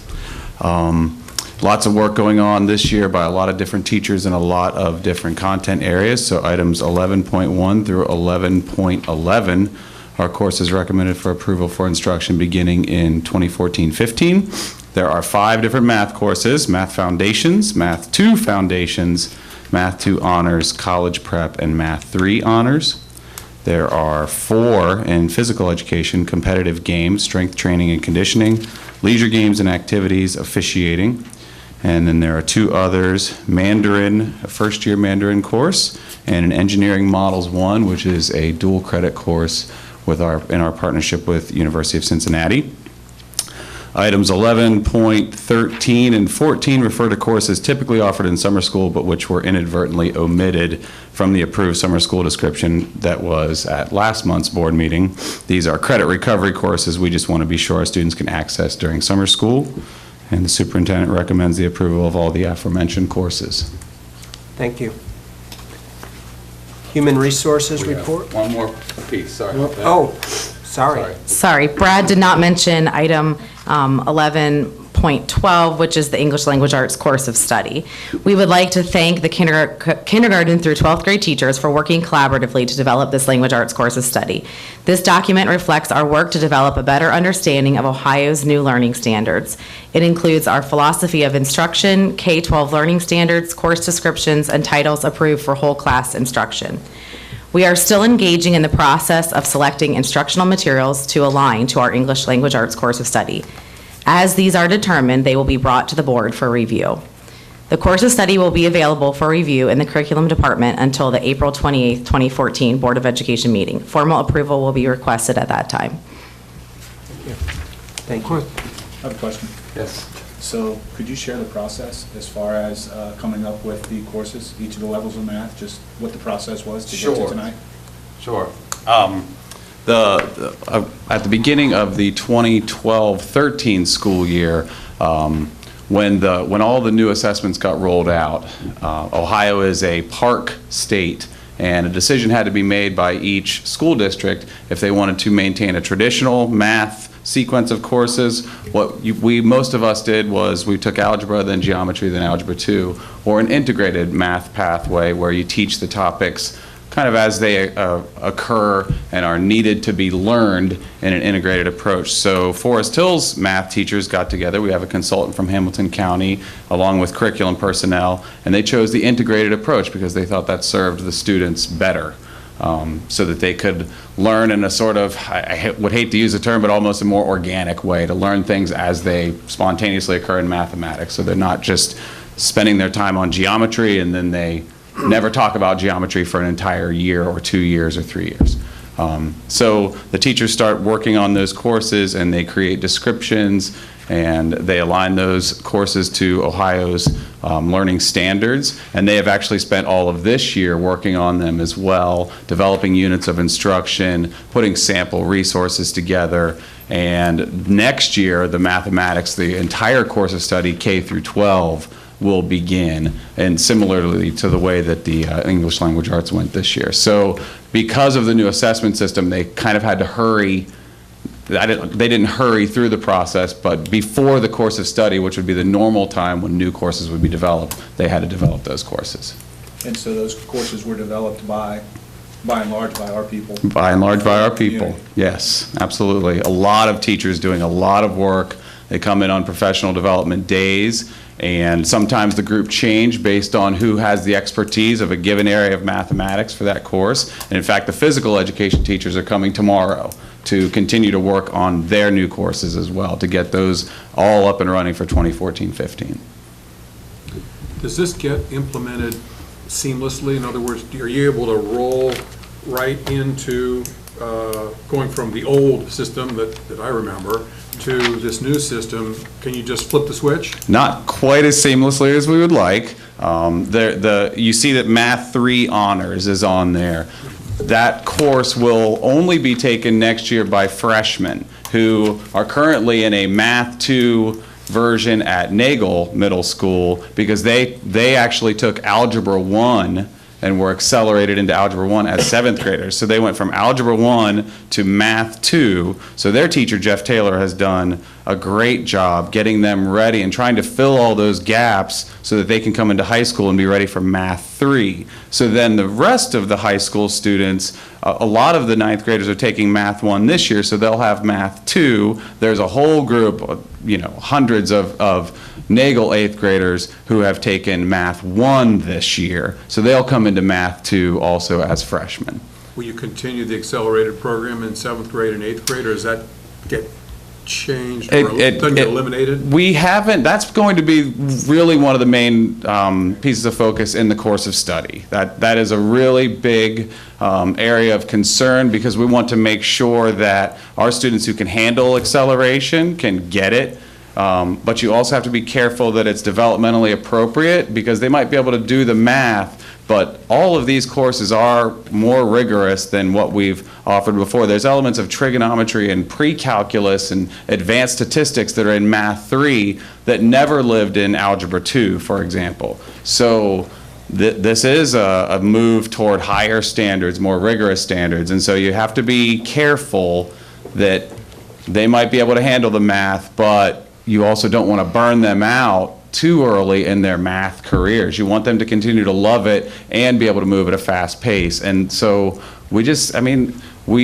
it's not just lip service to say we want to be sensitive to the whole child throughout this process. So that was probably what we will start the course of study with, is investigating what are other districts doing, are they accelerating in 7th grade, to what extent, or are there different ways we could go about this where we could perhaps offer some modules that students could take in the summer, perhaps online, so that they could accelerate, I hate to say it this way, but at a slower pace. So that if they wanted to start early, we could use some of the new learning tools that are out there to get them to a place where we're not just cramming them filled with mathematics on a daily basis and consequently running the risk of burning them out. So it's kind of an exciting time because there's a lot of new ways to teach students. So that will be all part of the course of study. You answered, I think, another really important question, and that's what this represents is more rigor. Yes, absolutely. And the other key one, which is what Tony touched on, is our people put it together. Absolutely, absolutely. The standards are Ohio's new learning standards, but the people, they put together how those make sense to the teacher and to the student and what the students will be doing. Our director showed you a unit template, I believe, at an earlier meeting, and our teachers are working through all of that so that they really have some high-level instruction ready for our students. All right, thank you. Sure. Thank you. Human Resources Report, Ms. Carnahan.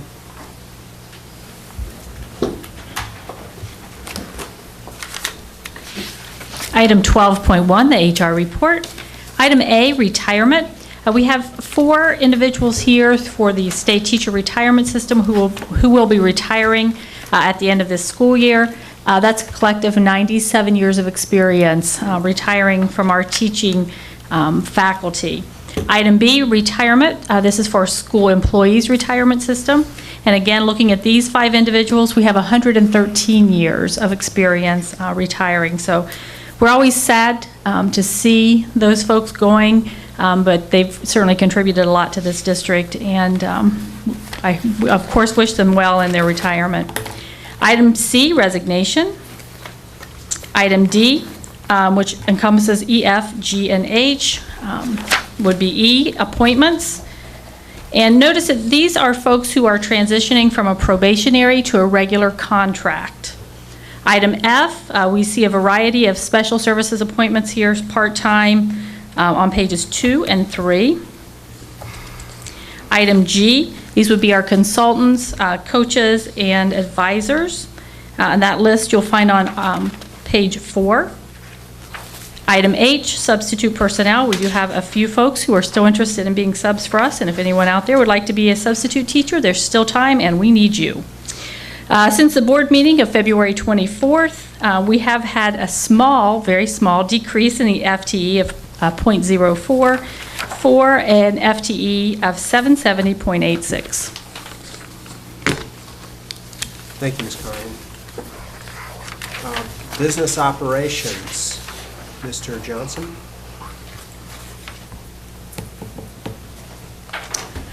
Yes, I've got 3 items. The first being a bid opening for the partial roof replacement at Anderson High School. As you may recall, at the last board meeting, we pulled this because the conditions were such, with a considerable amount of snow and ice on the roofs, the bidders weren't able to get up and inspect them. The bid opening was Monday, March 17th, and the treasurer recommends that the board award the contract to Mid-Miami Roofing Incorporated as presented. The second is a request to advertise for bid. We have some repair work we need to do on the Turpin gym floor as well as the pool ceiling, which is directly underneath of that. We brought this as urgent necessity several months ago. We've identified that the problem isn't quite as significant as what we thought, and we thought it would be better to go through the bid process to make sure we secure the best pricing for this. It's going to cause some disruption to some of the camps and so forth that were over at Turpin High School. But we've worked through that. Eric Fry has been great to work with. I've been working with Dan Kraft and the curriculum folks as far as relocating some of the the summer school PE programs. And I might add that one of the things we're going to do in the summer of 15 was to take some of the excess money from the turf replacement fund to refinish the turf and gym floor. So we're going to be doing that a little bit early. So it'll be paid for with those funds and not from taxpayer funds. So let's see here. The treasurer recommends that the board approve the requesting to bid.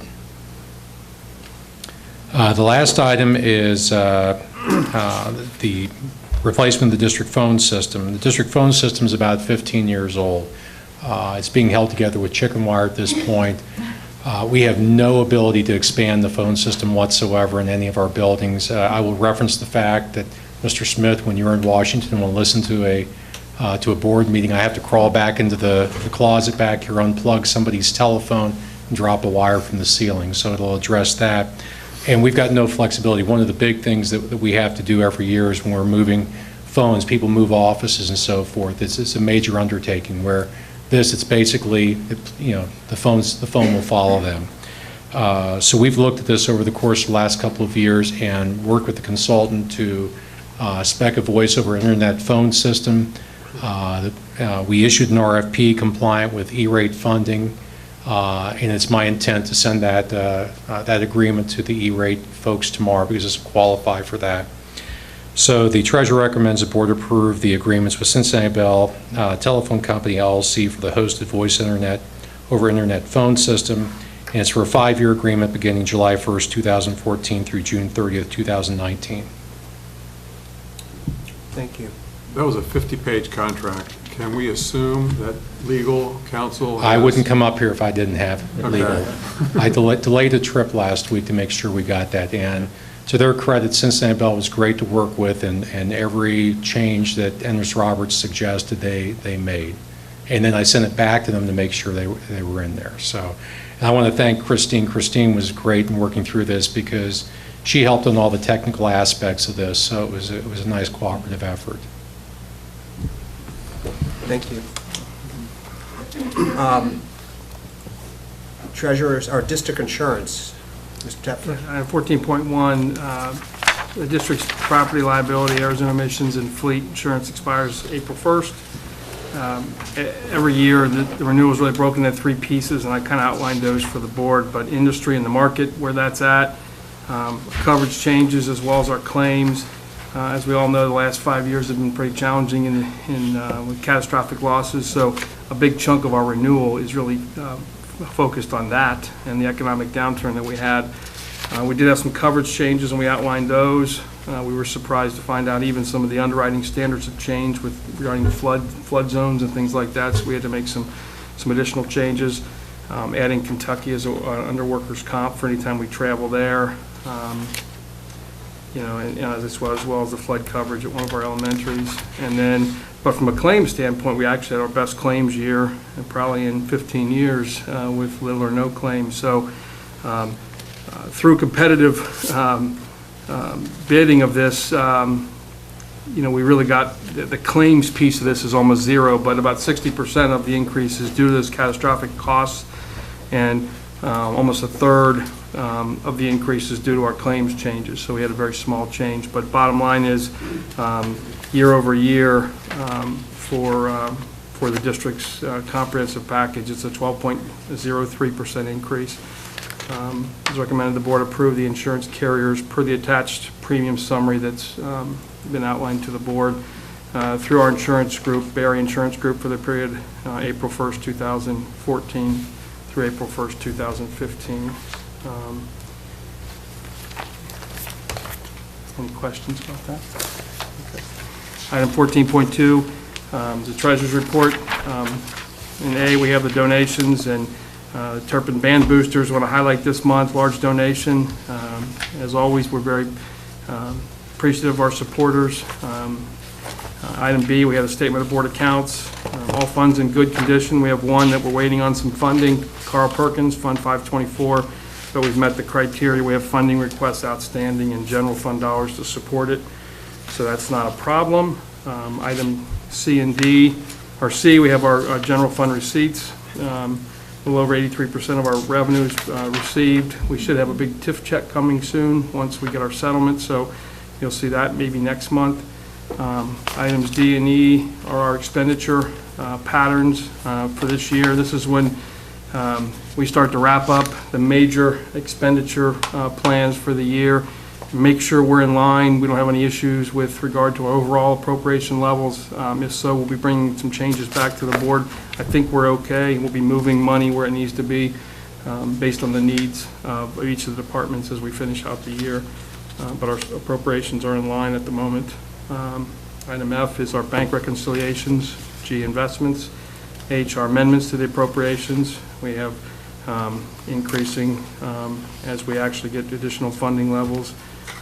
We have some appropriation changes that you see listed in H.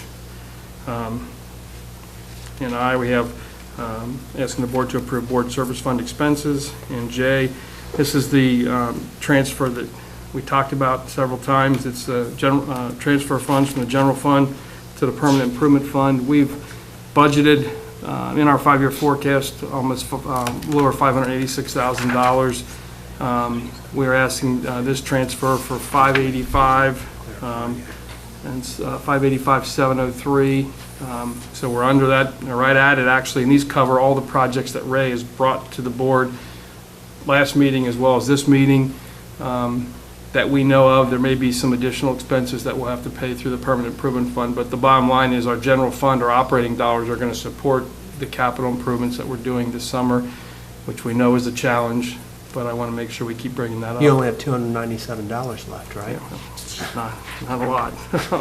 And obviously, those are estimates on what we believe are some of our support services, our architects and engineers, but anything else that's over and above that will be paid for out of the permanent improvement fund. So it's recommended the board approve this item 14.2 as well as items 10.1 through 14.2 as presented by the whole team. I move that we approve items 10.1 through 14.2 with the exception, I think, of 11.12, the English course of study, correct? The language arts course of study? It's just for review. Right, okay. So we're still approving all. Approving a review, but not a proof of adoption. Okay, then let's approve it all. Tony, Second. okay.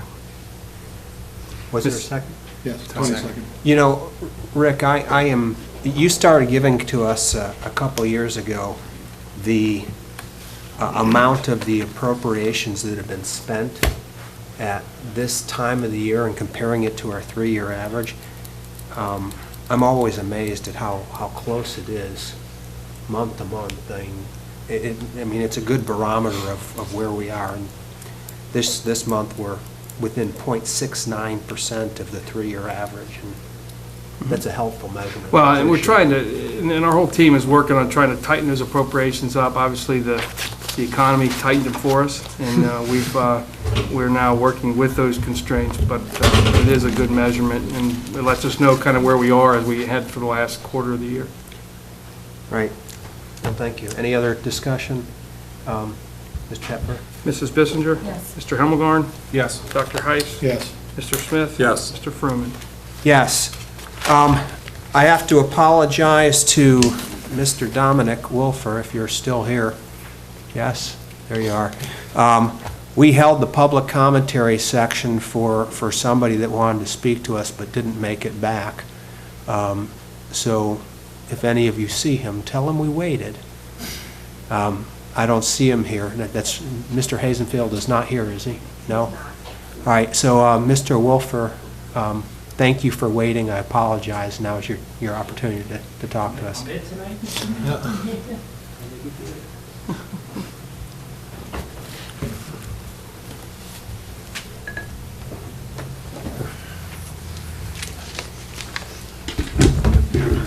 Well, thank you for introducing me. I thank you for the opportunity to get up and address the community. Last time I was here was in regards to joint high school talk and facilities, budgeting and such. So I thought it was important to bring about some of the things that I think, that I see, and hopefully you might agree with me. I see a community that could speak with one voice on this, but we have many interested, self-motivated voices speaking to the community. And I raised the question that how many families with children in the Forest Hill School District voted against the improvement of Wilson last year out of fear that the taxpayers would have fatigue and would not be there to support their children's future levies in their schools. I think that was why the levy failed. We're a community of 2 high schools, 1 middle school, and 6 elementary schools. We all came to Anderson Township for one reason or another at some point in time. For some it was schools, for others it may have been parks. For some of us, we like to see the road in the wintertime when it won't stop snowing.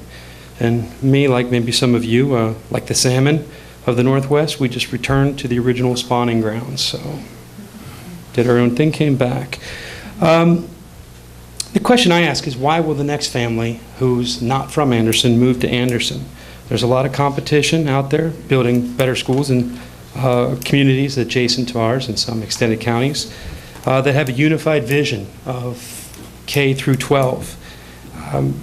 Our sustaining and excellence with distinction rated school system isn't going to be cheap.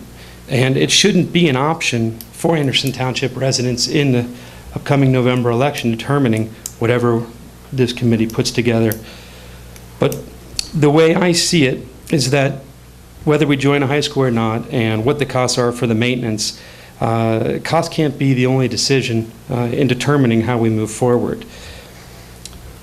There's the educational experience if we were to join the high schools, as far as the lack of opportunity for extracurricular activities, the students' participation in sports or be a choir or any theater, those would all be drastically limited when you move to one school. And I don't know that an exploratory committee or a report can come back and give you the answer if the costs are worth that sacrifice, if we deem it a sacrifice.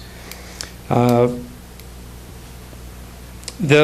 biggest problem I see that led to the decision last year was the facilities condition report that came out.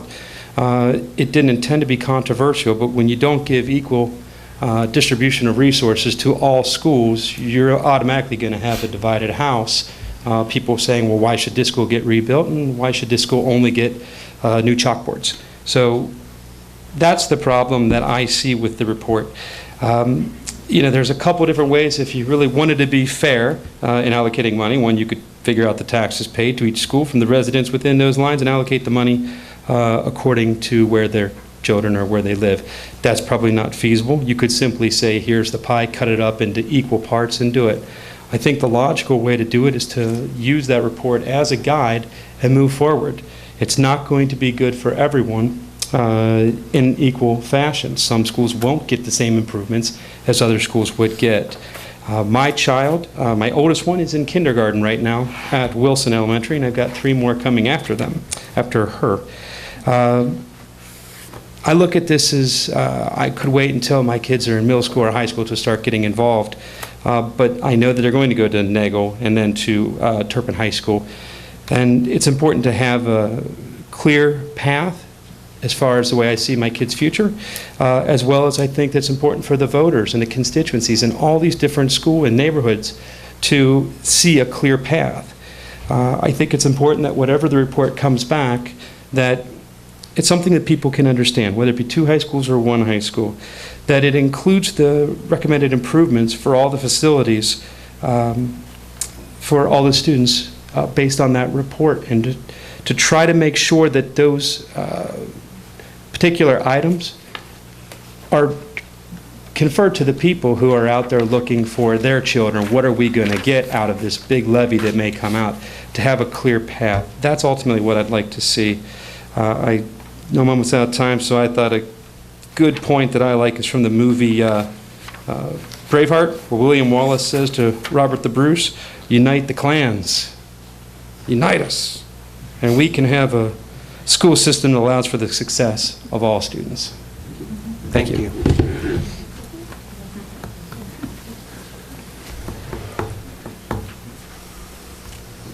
Item 15.1, Business Advisory Committee report. Mr. Tepper. Yeah, we had a meeting on March 10th.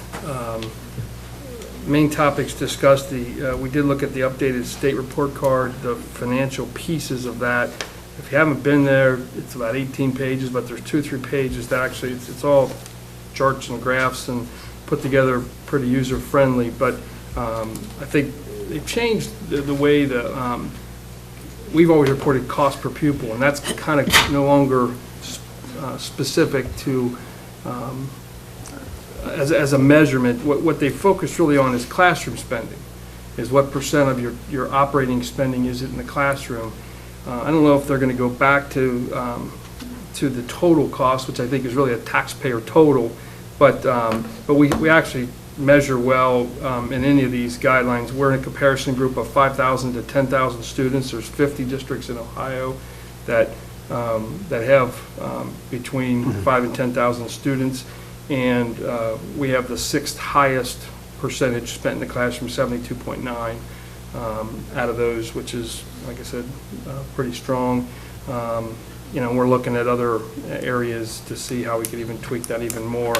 But then they look at your comparison groups and performance, and just a lot of different ways of looking at spending, but the total spend isn't there. Some of the equipment is coming out of that, which for the person that really wants to know what does it really cost, it's not there right now.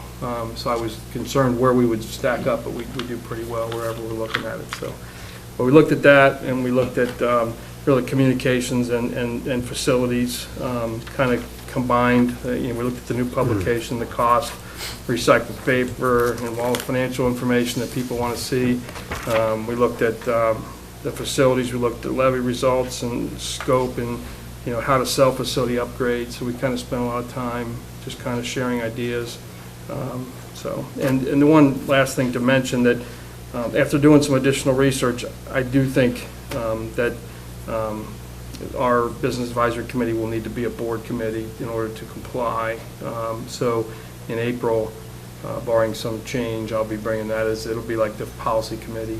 It's in order to meet the requirements. We considered having the Hamilton County ESC have that, and they could do that. I checked with our peer groups and everybody. They call it different things, call it finance committees and operations committees, but that's what this is. And to meet the law, I think it's the most appropriate to bring it and make it a board committee, and we'll have, I'm reporting on it now anyway.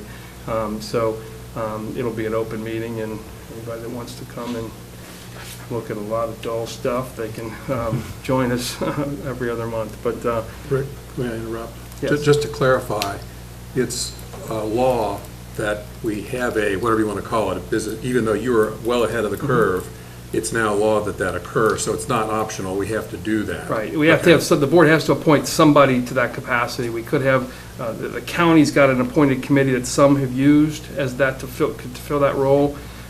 I believe this is the group that's closest to the board, that's closest to what we do, that we're reporting on, that it has our pulse more in our community. So I think it's appropriate that Well, this for us, is the it's group. nothing new, though. It's nothing new. We're reporting on it. It'll just be a board-approved item, and then we'll have to do some administrative pieces of it, but I think that's the legally and procedurally the best way to go. So. Thank you. 15.2 is the Forest Hills Foundation for Education report. That's me. Just like the district as a whole is looking at Circle and adopting that, the foundation is as well. And the foundation would love for people to go online and become a supporter of the Forest Hills Foundation for Education. I don't know whether that's something they can do at the same time as they're signing up for the district or not. I'll try it. Oh, yes, everybody's shaking their head yes. There you go. 2 for 1. Destination Imagination was completed. The foundation sponsored 16 Destination Imagination teams this year. One was a second-place finish in the regional competition. It's really going great. It's a great program, and the foundation's looking to expand the program.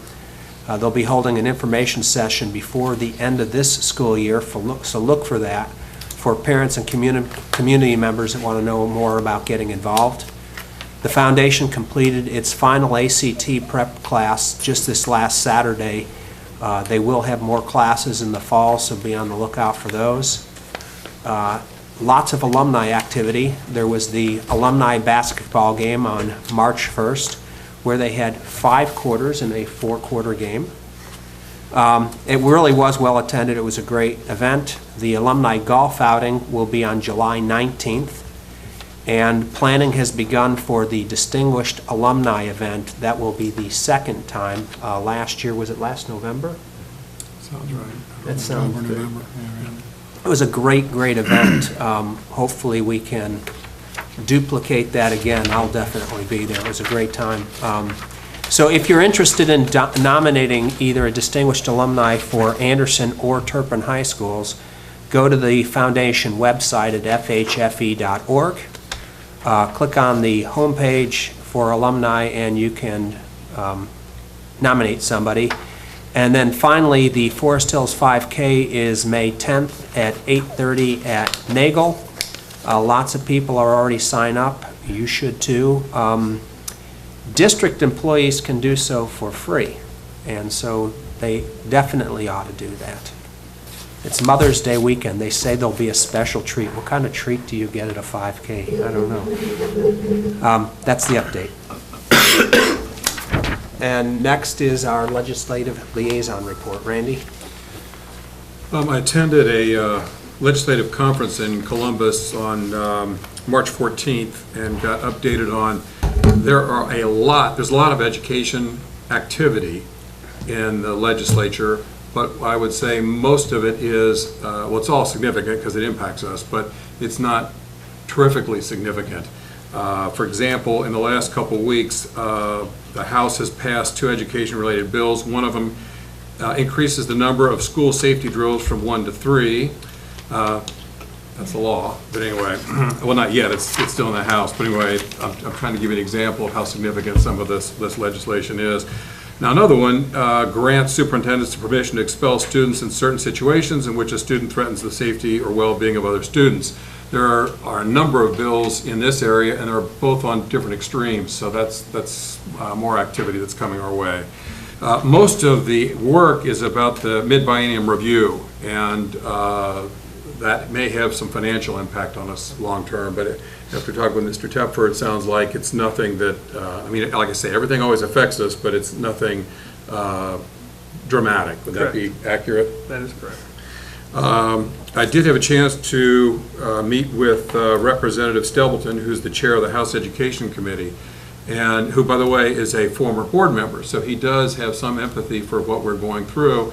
And we did discuss some of the key issues in the state in education right now, including things like vouchers and charter schools. And I think that there is some, that they would be somewhat receptive. I break this into 2 parts. One is the administrative piece of it, and the other is the education component of it. When it comes to the administration piece of it, there was some receptivity to having all schools that receive public money have the same transparency and the same reporting and the same oversight, which is not the case today. When it comes to some of the things that impact education outcomes, not a lot of agreement there, but I think that was somewhat positive. Also met with Representative Stoutberg and Senator Jones and talked about the same issues, and they were somewhat receptive to those concepts. Also had the chance to meet with 2 out of 3 of our Anderson Township trustees in the last month, and I appreciate Trustee Josh Girth being with us here, not just this evening, but you came to our last meeting, came to this one in any way, so I appreciate your presence here tonight. And I'd say I'm very optimistic about some of the things that are going on with our superintendent and things with the township. Very optimistic about some good things that can be put together with creative people. With that, that's my report. Thank you. Safety Committee report. Julie? The Safety Committee met on February 26th, and the first item was the Crisis Response Team. Phil Sinkovich reported. Our crisis response team responds to or assists after an incident in schools, and we recently had 2 tragic incidents, both involving the deaths of students, one at Anderson High School, which was anticipated, and the other at Sherwood Elementary, which was not anticipated. Each building has its own team, and the district can assist as needed. The keys in these 2 incidents were abiding by the parents' honoring the parents' wishes as to how the message was communicated to the rest of the student body, communicating to parents of other students, gathering a crisis response team, and having counselors available. The second issue that we talked about was ALICE training, and Phil and Dave Spencer reported on that. All training in the district is completed, and if you don't recall, the acronym of ALICE is for Alert, Lockdown, Inform, Counter, and Evacuate. Gone are the days of going under your desk or whatever. I mean, it's every, right, stop, drop, and roll. Each incident is to be looked at on an individual basis, and there's, what I learned in ALICE training, and I'll tell you a little bit more because we had some scenarios, there's no right answer to any given situation. These are tools depending on the situation. And so all training's completed. We conducted one drill in all buildings to ensure knowledge of evacuation points. The next step is a spring drill, which will be communicated with parents beforehand and staff as well to let kids know beforehand, so people know it's a drill and not to freak out. And it'll be a more realistic scenario. We'll continue to do drills as part of the normal safety plan yearly. And then the last part of the ALICE reporting was we broke up into, I think it was 5 groups, which were facilitated by Bob Getke, Tom Reamer from the fire department, Dave Spencer, and Phil. And I'm not a small group person, and this was really fun, I have to say, because, again, there was no right answer. The focus was on different options. I had a great group. 2 of the people are in this room. We had a great group. And from those scenarios, one suggestion that came for enhancing our schools was to have outdoor speakers on buildings. Some of the buildings have them and some of them don't. Right. That's great. So that's, and then 2 cool things I learned that I don't know if you knew, is that we now have 2-way radios in all our schools, which are, you pick them up and you have direct contact with police and fire. I knew we were getting new radios, but I didn't know they had that capability. And the other thing, and this is a little creepy, police and fire have access to Twitter. They can pinpoint an area and pick up all the tweets that are going on in any particular area. So it's kind of Big Brother-ish, but it's a pretty handy tool too. So watch your tweets. So that's it. Thank you. Thank you. And the Saga report, 15.5, that's you, isn't it, Randy? Yep. I attended the Saga meeting on March 11th, 2014, and for those of you who may not know, Saga is Substance Awareness Greater Anderson. The meeting is led by Leah Beck, Executive Director of Saga. There are 4 key topics on the agenda that day. Our own Phil Sinkovich provided an extensive update on activity within the district, including a description of some of the work that goes on that the administration does. One of them he talked about, for example, that was kind of interesting, was the process that they use when there are unannounced canine visits. The second thing, there was a report from Officer John Burton, who is the Assistant Agent in Charge, Cincinnati District Office, Ohio Investigation Unit. Officer Burton provided an extensive review of the activities of his unit, including undercover operations at Riverbend. Arrests for various infractions, including substance abuse and underage drinking, range from 10 to 15 for concerts that appeal to youth and 30 to 40 for shows that appeal to adults. That just seemed like an unbelievably high number of people getting arrested. But another issue they investigate is house parties where alcohol is being served to minors. I was, again, surprised to realize how many parents don't realize that's illegal. And there are civil liability for the owner of the house. And matter of fact, there was a tragic incident. I was out of town, but not too far from Forest Hills, where that situation occurred and it resulted in a fatality. And the homeowner is, I'm not sure where that stands in the court, but it's not going to be pretty. Also, speaking of Twitter, they shared, I'm not sure they really wanted all their secrets to be let out, but they shared about the fact that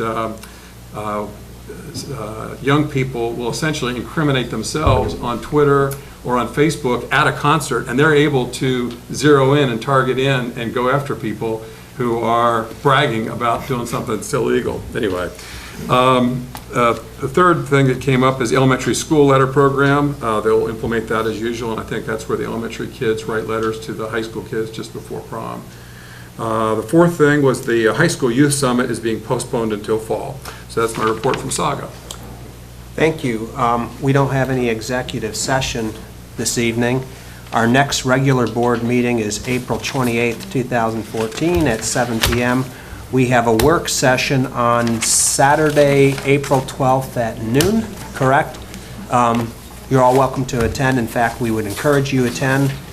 Can I have a motion to adjourn? So moved. Mr. Tepfer? Is it second? Okay. Dr. Heiss? Yes. Mr. Helmelgarn? Yes. Mrs. Bissinger? Yes. Mr. Smith? Yes. Mr. Fruman? Yes. Thank you all so much for coming.